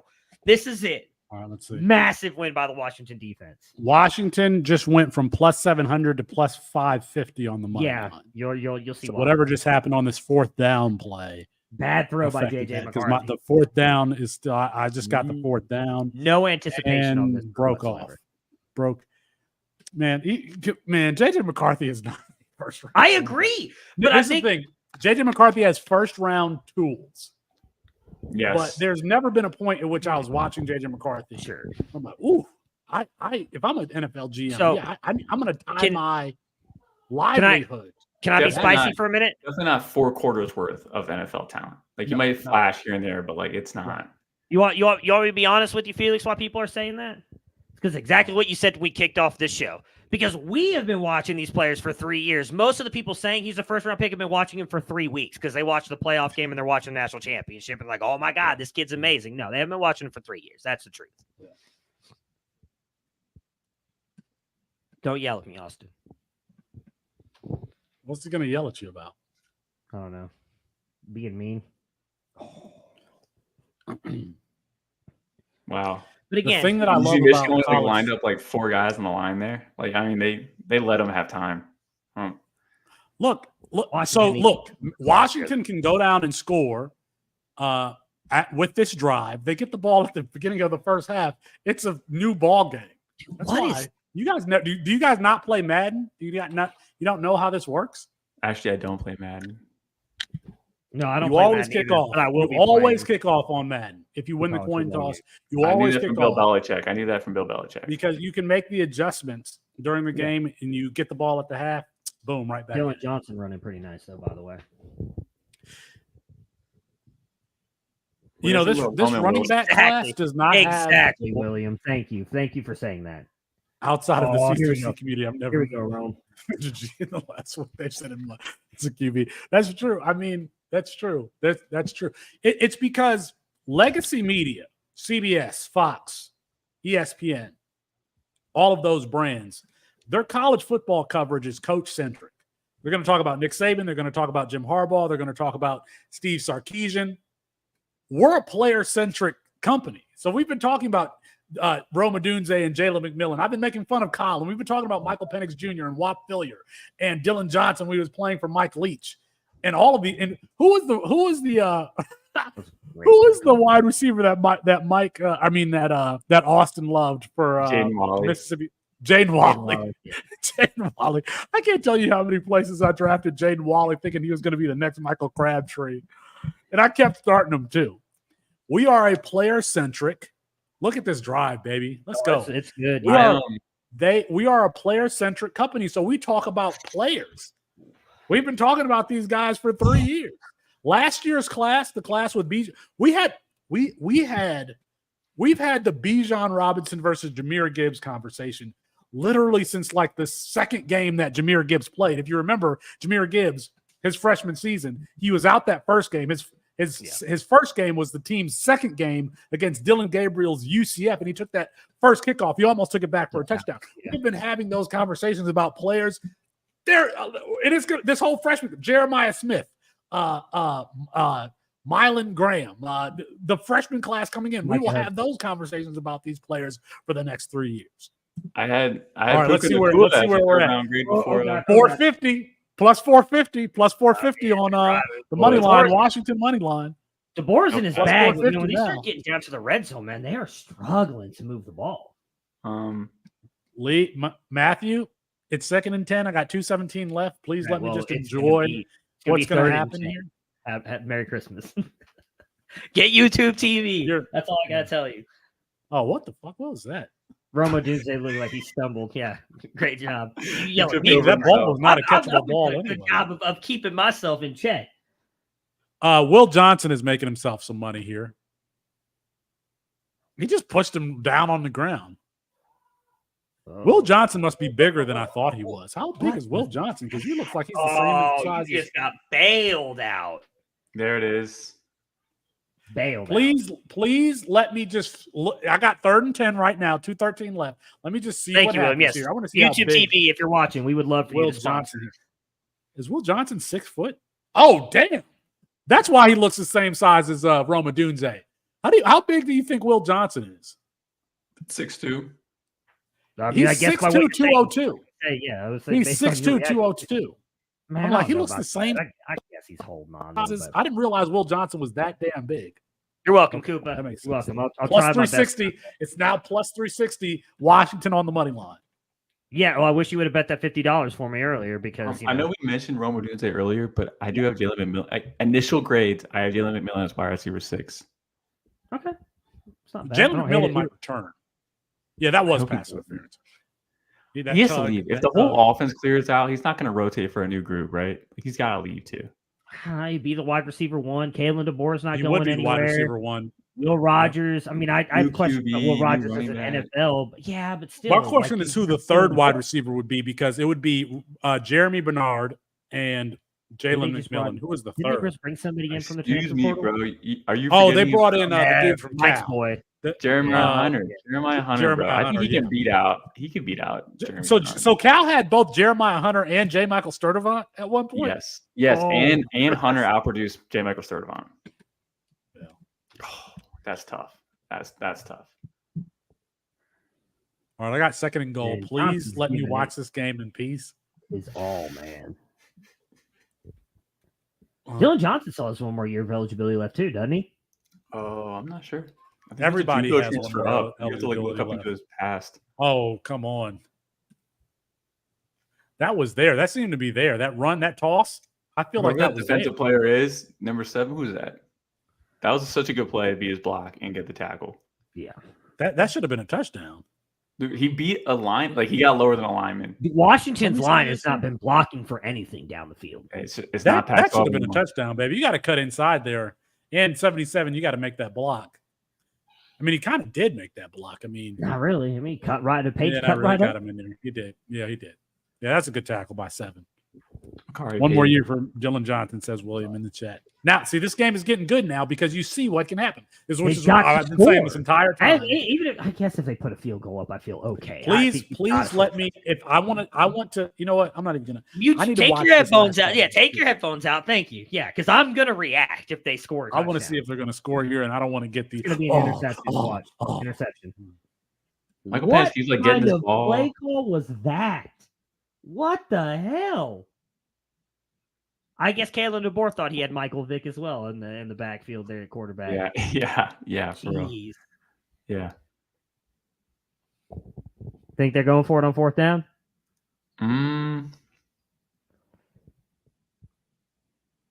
Oh, they are going for it on 4th down. Hey, even Felix is like, "What is that?" Yeah, we know. We know. That's what we said. Let's see. Hey, Analytics you says missed go. it. I said Kalen DeBoer thought he had Michael Vick in the backfield as well. That's what happened. Analytics says go every single. You ever see that graphic ever say punt? I Yeah. never see anything ever say punt or field goal. It's just go. All right, here we go. Here we go. Here we go. Oh, okay. There we go. There we go. My boy.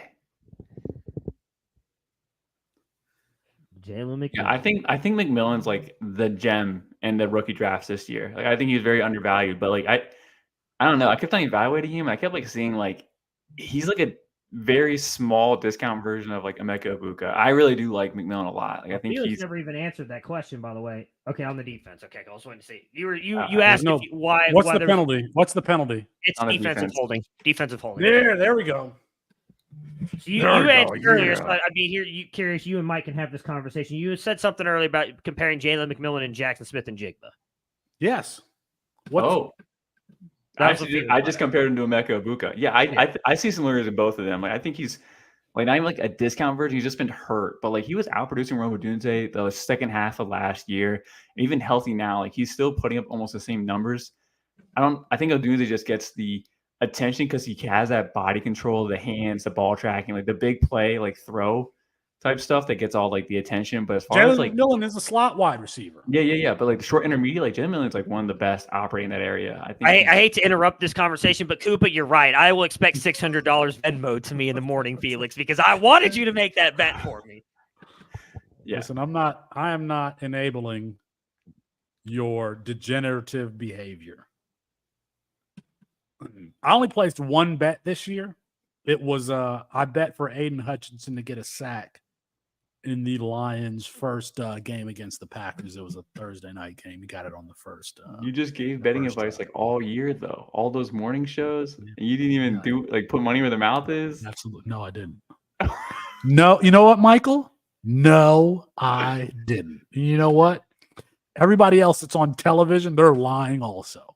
I want you to know that I practice. Put your money in index funds and ETFs. That's what you need. I actually do. I do. But anyway, I like people are like, oh, you got to diversify your portfolio for like your draft in your fantasy leagues, and I'm like over here like I have 100% Will Howard rostership. Like, like my guys, I bet I draft my guys.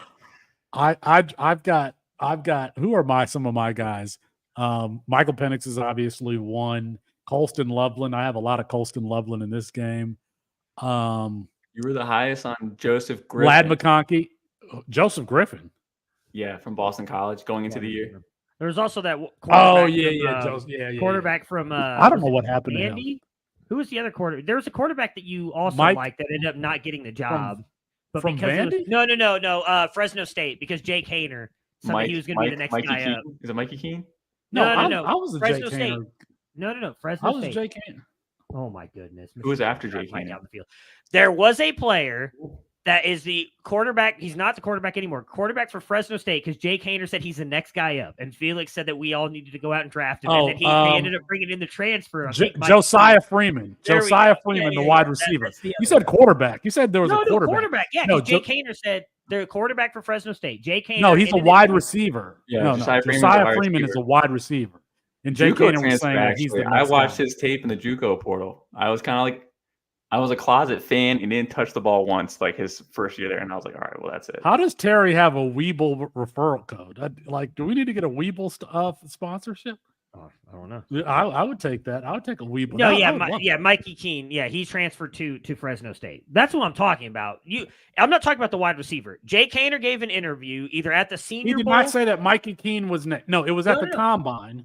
They were asking who's next, and he said Josiah Freeman. I drafted Josiah Freeman everywhere.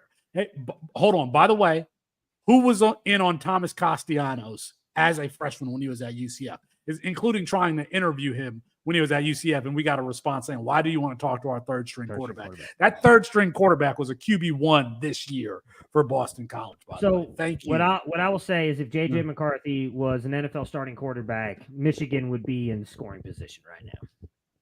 They would let him throw the ball, too. If They are Drake letting May him throw or the Caleb ball. Williams or Jaden Daniels on that starting field, they would let him throw the ball. And the funny thing is as this game gets tight, J.J. McCarthy might get tight. I mean, he just missed it wide. I don't know if that was. I saw it. He's wide open. Yeah, JJ McCarthy. That's a field. You're in field goal position right now if you make that throw. He's wide open. JJ McCarthy's going to need a hot girlfriend to get him some money the way Jake Browning is out there. Like, he needs to get some publicity going his way. I mean, his dad likes his girlfriend, as we saw from last year. I remember that. Oh, yeah. Oh, what was that? That. You ever think about something and it just makes you cringe? In the inside? Yeah, that right there. Oh It's the sad thing is I think that happened in the Ohio State game last year because I noticed it made the rounds again when Ohio State Oh, Michigan my were God. playing I each clearly other. I remember he like A slid little the tap, hand across the tap, back and yeah, the little yeah, tap. Come on, Yeah, guys. Yeah, Come on, exactly. guys. I don't even want to. Yes, Cooper. I'm a fraud. Listen, I don't get high on my own supply. Okay, how about that? How about that? Do not get high on my own. I do draft the guys that I recommend. I do that all day. I took Devin Brown over Quinn Ewers. It All looks right, like we were both so- wrong on that one. Nah, but still a year. We'll see. We'll see. Quinn Ewers has got one more year with Steve Sarkisian. We'll see what happens. God. Oh, Get that out was a of beautiful that, punt. Never mind. Can you just with 12 seconds left? They're not going to do anything with 12 seconds left when they get the ball at the beginning of the first half. I would let At the Penix beginning swing of the it second once half. with 12 seconds. Not now. I told you Not guys. now. I told you guys that this game was not over. I told you guys that this game was not over. Did he catch it? No, he downed it at like the 3. Oh yeah, that's a good punt. That's a good punt. Good Oh punt. yeah, it is. Yeah. They take a knee. You go in the second half. So, I do want to see if we get this NCAA football trailer. Okay. Yeah.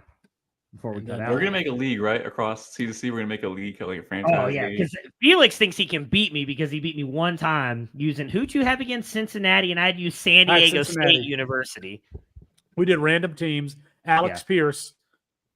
Yeah, he beat me with Desmond torched Ritter you and all Alex day. Pierce. And I told you exactly what I was going to do. You every beat me single- by every 5 single play. points. You beat me by 5 I would points. look at your coverage. I'd be like, up, On he's the off, last- throwing it out here, On throwing the a go last here, up, play of he's the pressed, game, throwing a last go. play of the game, you scored a touchdown and beat me by 5 points. Let's not pretend like you just like roasted me. You beat me by And 5 you know- points last play of the game. Scored a And you know, and Matt is an extremely emotional person. So of course I was sitting there talking shit the whole time, and he I was just understand. sitting there. Yeah, I was just playing the game. Just I I was, can see scoring, that. I was scoring on you on Will for the most part. I can No, see you Matt being weren't. upset, like a little kid losing on like. He No, was. I really Astros or always Mario like I was Kart. not upset He's because always like that. I didn't expect to win playing with San Diego State at all. I was just happy that I kept it within a score, to be honest with you. Because but he had Desmond Ritter and and that Alex was my Pierce. first time. I don't even know that who was- I had. Yeah, San I Diego. had Desmond Ritter. No, I did Yeah. have Desmond Ritter. That was And my I first had time San playing Diego in like State. 15 years. You had the Cincinnati team that went to the playoffs 2 years without losing a game, and I'd use San Diego State, kept it within 5. Again, that's pretty impressive in my opinion. Greatest you G5 believe- team of all You time. believe in making excuses, huh? All day. 'cause I I'll tell beat you, when I the new tell one you comes what. out. If I had San Diego State and you beat me, you would still be talking shit. Probably. Yeah. I used to be so good. No, at you see Madden, Desmond Ritter, he can't do anything in the NFL, and I took him and beat you. With San, You Diego kept telling me State. Desmond Ritter was a guy last year or Look, two, whatever. no, he did. no, I Matthew did not. You I were. said Yes, for you one reason, and it was Arthur Smith. And it turns out Arthur Smith is a Mm. fraud. If you go were back and believing look, other people that were If you hyping him go up, back- and I know what company it was. and look at no, it was all Arthur Smith. If you look at what Arthur Smith was able to do with Ryan Tannehill, I'm talking in about as a Tennessee- prospect, not as a coach, not as an NFL guy, as a I prospect. said, Did Arthur I said Smith- Desmond Ritter did was a second, third round pick. I never said he was a first rounder. I said Dude, there you was were no all first- over Desmond Ritter. Yeah, I liked him as a player. Again, when he went to Atlanta, I was on the draft show with Colin that day, and I said I thought it was a good pick because he is Ryan Tannehill to me. That's who I saw at a Desmond Ritter. Did Arthur Smith coach those DeMarco Murray and Derrick Henry teams? No, I feel like that was like I don't think so. that was not. He had Ryan he's Tannehill not that old. for 3 seasons. And all 3 of those Ryan Tannehill The finishes reason top why 10 I'm fantasy asking quarterback. is because Derrick Henry is the one who got Arthur Smith that job. Yeah. He was his best player, but then Arthur Smith gets Bijan Robinson and doesn't just feed him the ball. Like Arthur Smith was the one that coined that exotic smash mouth term, if I remember correctly. But then he did but you gave the ball to Derrick Henry 30 times. Give the ball to Bijan Robinson 30 times a game. Just didn't know how to use him. I hope they don't take Ben Johnson. I hope they don't take my offensive coordinator. You had Desmond Ritter QB3 in the class. I'm checking receipts right now. Okay. QB3 in that class. Yeah. What's wrong with that? What was he drafted? QB4 in the class? I don't know. It was a bad class. I guess it's a good point. Exactly. Like I guess the worst thing I think I had Kenny Pickett as the 5th quarterback in the class. So okay. No, you had Grant Gunnell. Kill me. Okay, Grant Gunnell. My bad. Man, I miss Grant Gunnell. Oh man. Oh But you no, had- no. Are you coming up? Are you coming up? Nod. Not if you're coming up. Yes. And look at the If name. you come behind the scenes, you're going to come up. So It's a party now. So who is my QB 1 and 2? Like you make it again. I said he was a second, third round pick. I was not wrong. I just Sam thought he was Howell, gonna be which good. you've been pretty consistent on, and then I still Spencer like Rattler. Sam Howell. And Spencer Rattler. I mean, he didn't even At the time made sense.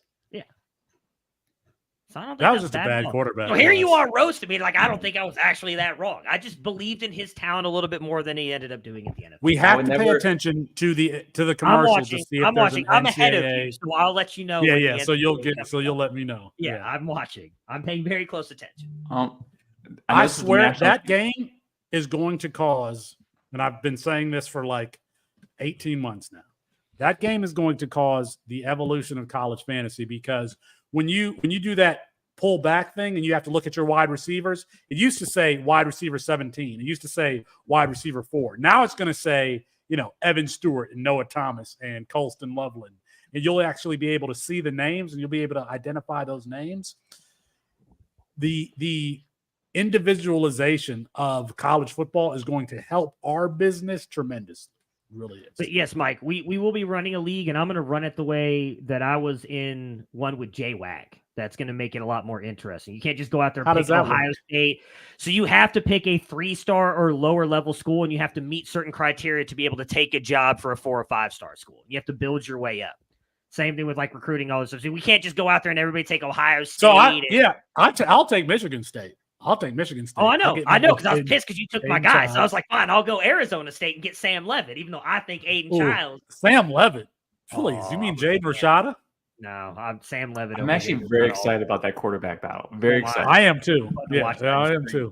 That's a legit battle, not one of those BS ones, but that's a legit. Sam Levitt is closer to all of the quarterbacks that he has had throughout his career than Jaden Rashada is. With what he can do with his legs, his accuracy, his ability to throw off platform, I think Levitt has a chance to win that job. Can I ask Chris? Oregon His- is I'm gonna let Oregon Chris a crew? I'll be right back. Chris, say hello. We haven't even heard your voice. Oh, Yeah, what's going on, guys? Chris, can I get your take on Puffenberger going to Miami? I don't know if I said that name right. Yeah, I did a video. Puffenberger. Okay, Puffenberger. Yeah, he's That's good. why I called you, by the way, because I wanted to get your download on him. I got you. Oh, I called you back. I went straight to voicemail though. Yeah, But yeah, no, I like him. He's a good player. The Albany offense struggled against better competition, but I think that was a product of their personnel more than it was him. He'll fit right in at Miami then. Yeah. No, he's a good player. I mean, he's not as good as Miami fans on Twitter will tell you, but he's good. You think he's much, much better than Emory Williams? Do you think that's an actual quarterback battle? You think it's a quarterback battle, or what do you think?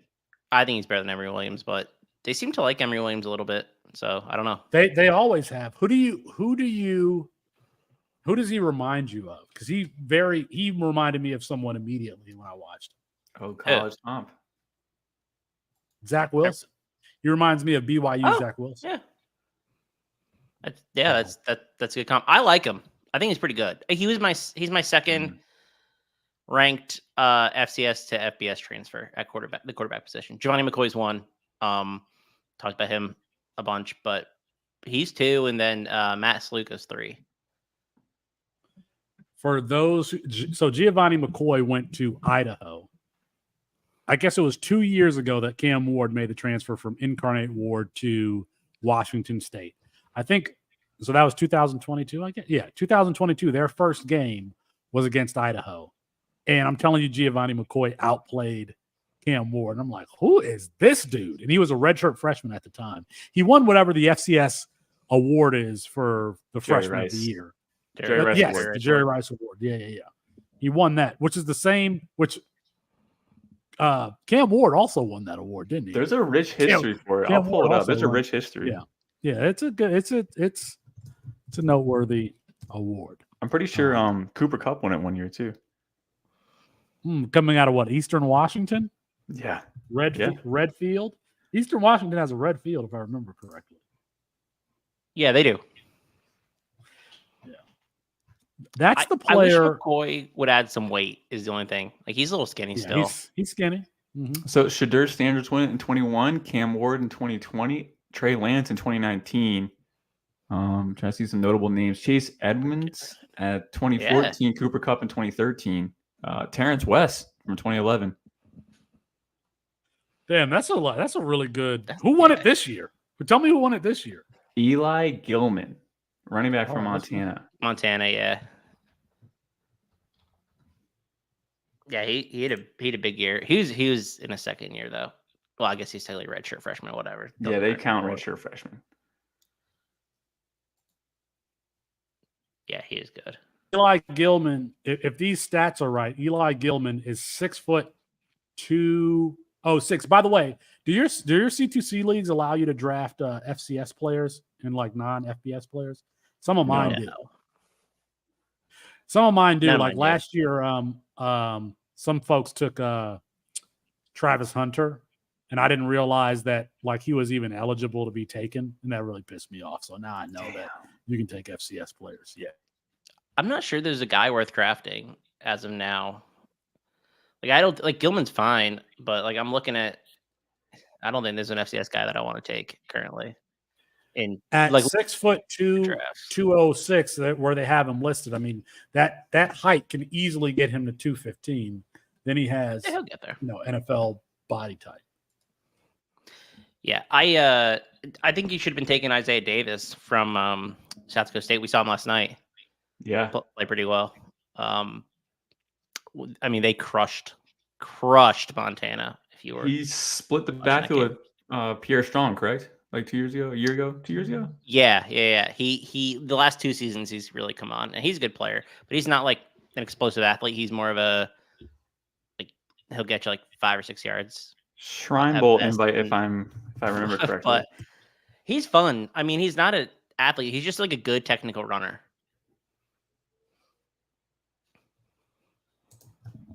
I Just was the FCS going to portion of the show.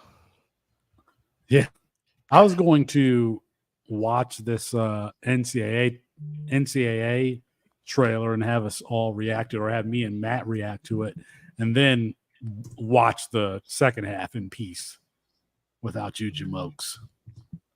As much as I love you guys, and I do, Matthew has been ruining my watching experience because I'm like, I don't know, a full 2 minutes behind, I guess. He has no remorse either. He's just open about it. It's like He has no remorse. No. Look, it's not my fault that you won't pay up for YouTube TV. All right, like I'm not gonna Dude, mute you my. have no idea how much I pay for the Spectrum. That's your fault. TV. That's you. Oh, that's you a- pay more for Spectrum. You should just pay for I YouTube do. TV. I'm not going to mute my reaction. switching. I am going to switch. You're going to enjoy it so I'll much. switch when I move. All the games saved on I've there. experienced it. Great. Yes. I went to my friend's house and watched the games, and I was like, oh my goodness. But there's something I'm just like afraid of change. Like are you Oh, I hear you. leaving not- Louisville? No, I'm moving to a different house. And have you not? Oh. No, he has no idea. Yeah. Right You next gotta to get the on the stadium. Instagram. Yeah, you gotta, yeah. Felix is doing a DIY Instagram. I'm not. I have not lifted a single hammer. But yeah, No, have a but renovation. Talking about you recording other people lifting the hammers and doing things. It's still, You're doing like a you should arena do it, yeah. renovation TikTok. I That- do I'm not telling you, there's money there. do not I'm gonna make enjoy it fun. living in like a fixer upper. My wife's got me working like double hours. Yeah. Oh, I mean, Felix it won't ain't be a- fixing anything up. He's paying not somebody fixing else to do the anything. fixer up part. That's Right, what he's right. doing. All right. It'll be all fixed Everyone is and up mad by the here. time he gets in there. Yeah. right. That lawyer money. I mean, not that I Yeah. couldn't fix it myself. I just yeah, sure. couldn't. No, yeah, that quad box that they did this year was Yeah. That's perfect for college football. But you can't. I mean, you it's can't made set for it. college football. You can't set it though. It's pre-made. I Like, you think get- that'll change in the coming years, but I think a lot of that is just because the games are. It's why you'll never get a red zone because it's not all owned by one thing or not yet. Right. I think we Right. will when But they pull we- away from the NCAA. You can watch different networks in the quad box, right? Yeah, Yeah, but you watch can't like ABC, pick. You can't ESPN, pick the games. NBC. Yeah. Yeah, okay. So like with What? if you have NFL Sunday Ticket, I believe you can do a quad box and you can pick what 4 games to put in the boxes. So you can choose what. So like, because I would do like Browns, whatever, and like I'd have red zone on there as well, so I could go back and forth between the games I was really interested in. You can't do that here because there are times where I'm gonna be honest. There's like 3 good games. There's 4 good games on I want to watch, but they have like 2 good ones on or 3 good ones on. The other one is just like some shit. I almost cussed like something I don't want to watch at all. And I'm like, great. So now I'm having to like watch the other one on my phone. And so, yeah, they're really going to football bring out this NCAA thing.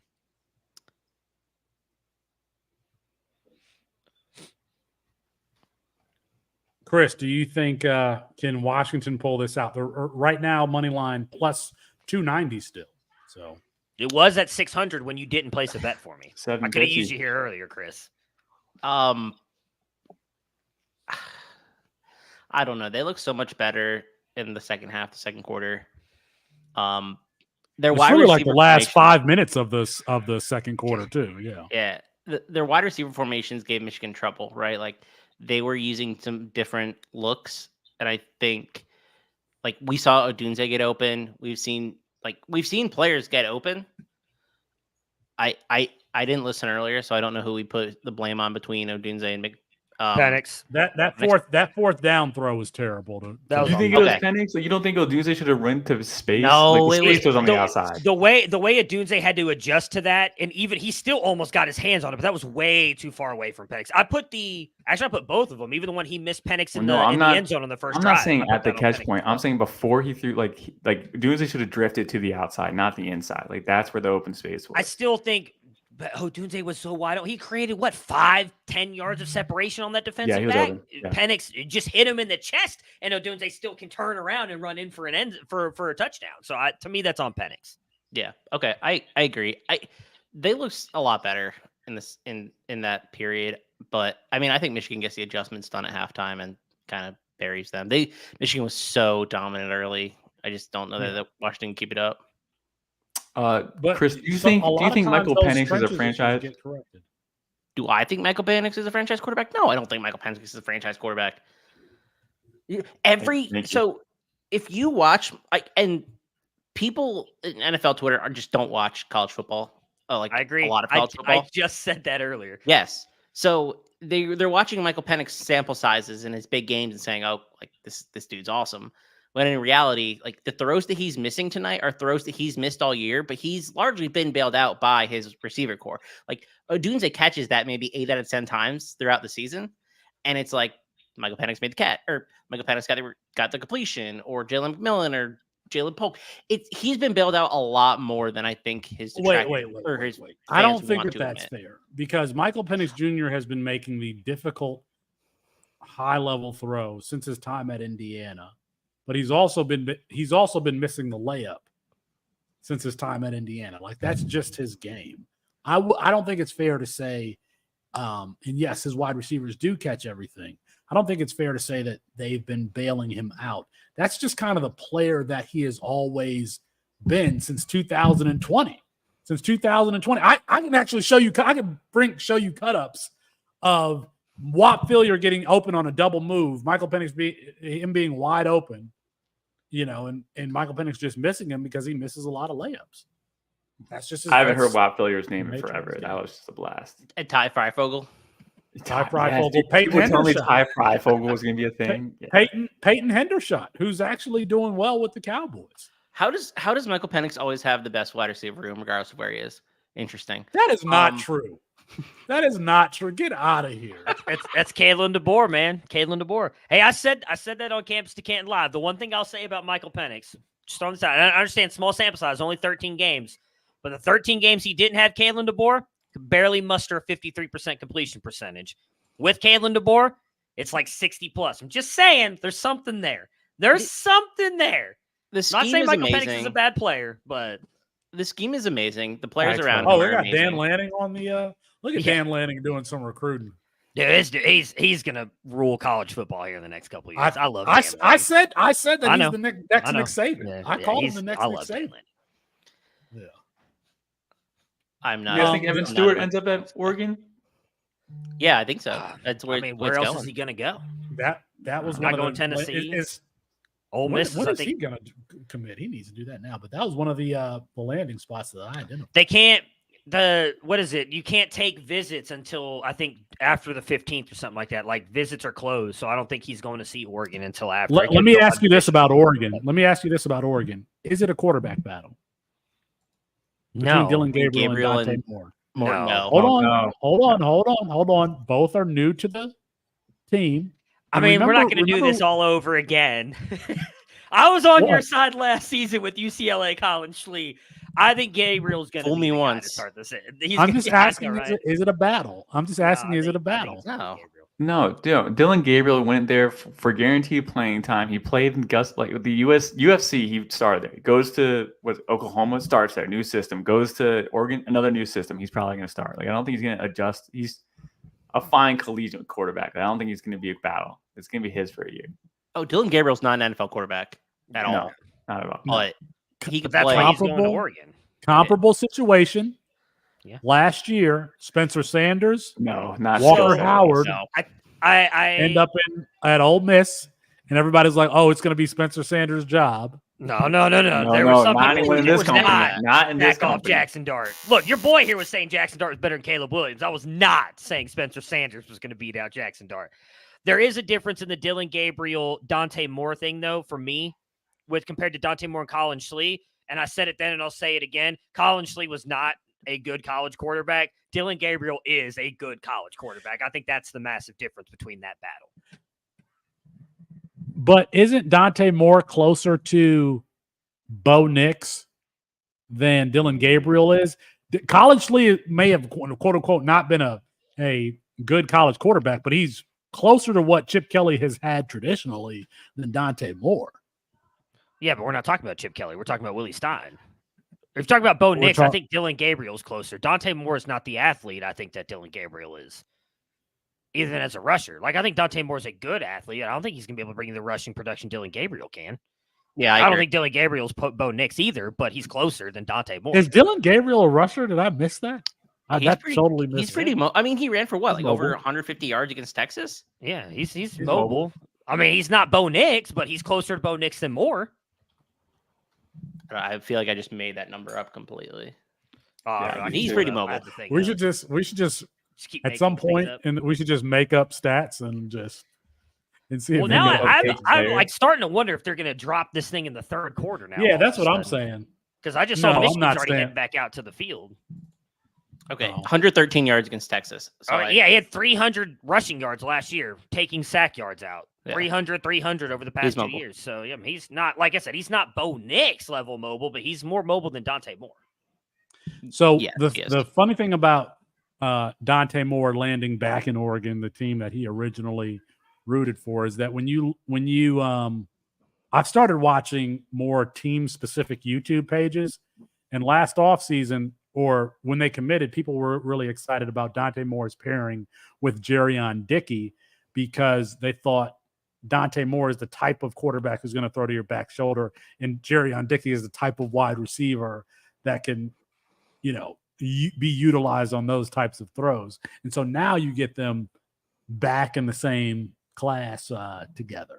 By the way, I still believe in Jerrion Dickey. I totally believe that he was injured. I don't care that he was a year 1-0. You saw on that one catch that he had in the bowl game, it took like 5 people to bring him down. It Was took that like his only 5 catch people to of the bring him down season? on that one catch. Yeah, I think it was his only catch of the season. 7 yards. Huh. It was what, 7 yards? Yeah, I'm pretty Yes, sure. it was 70 yards, but he caught it at 4. He caught it at 4, and he dragged everybody else for 3 yards. And that's the type of player that Jerry. That's The yak, next Debo, folks. The next Debo. That's Yak, baby. He is. He's Debo. He's AJ Brown. That one who's catch. another- He was injured. He could probably start a cornerback or a linebacker for any. Yes, college he team. could. He could play in a number of positions. Yes, he could. Did you see that Mike Sanders show tackle on? I think it was McMillan early on to prevent the third down conversion. I think of a player who transitioned from receiver to defense. Like Yeah. he's been so good. That was such a nice play. Maybe Dickey needs to just be a Be a he's safety. too skinny to be an edge cornerback? rusher. Yeah, be a safety. So The Baki dude from Utah. It looks like they're starting they're starting the second quarter here, or the third quarter. I guess we're not getting the NCAA announcement until third quarter. NCAA announcement's going to be like the last commercial break of the game. Oh, I'm sure, yeah. I mean, I don't know why they had to wait that long. We expect it to be a good game. Maybe they were thinking it was going to be Georgia TCU all over again. It was looking that way for about 20 minutes. All right, if this game is starting, I think I want to call it now, and Okay. we might come back when the game is over. But Matthew, Yeah. turns into a werewolf after 9:30 Eastern time. Well, when you got to wake up. You're so emotional. Am I? I don't know about that. Just enjoying the game. Okay, you know what? I'm going to clip this, and when you're in one of your moods, I'm going to play it back to you. You say that. I feel like I'm only in those moods when I'm doing Devi debate with you because I feel pretty live when I'm doing those Campus to Canton live shows by myself. Those shows get going. I'm having some fun. I'm just saying. Maybe there's a common denominator here in the room. Oh, shoot, they already started? Yeah. Oh, my God. All right. Okay. Oh, What happened? no. Michael Penix just got bailed out. Bailed out. All right. Okay. Yo, did Let's they- end this His stream. receivers don't make I haven't done. Did he pick it? I thought he dropped it. No, he got on the tip. He tipped it to himself.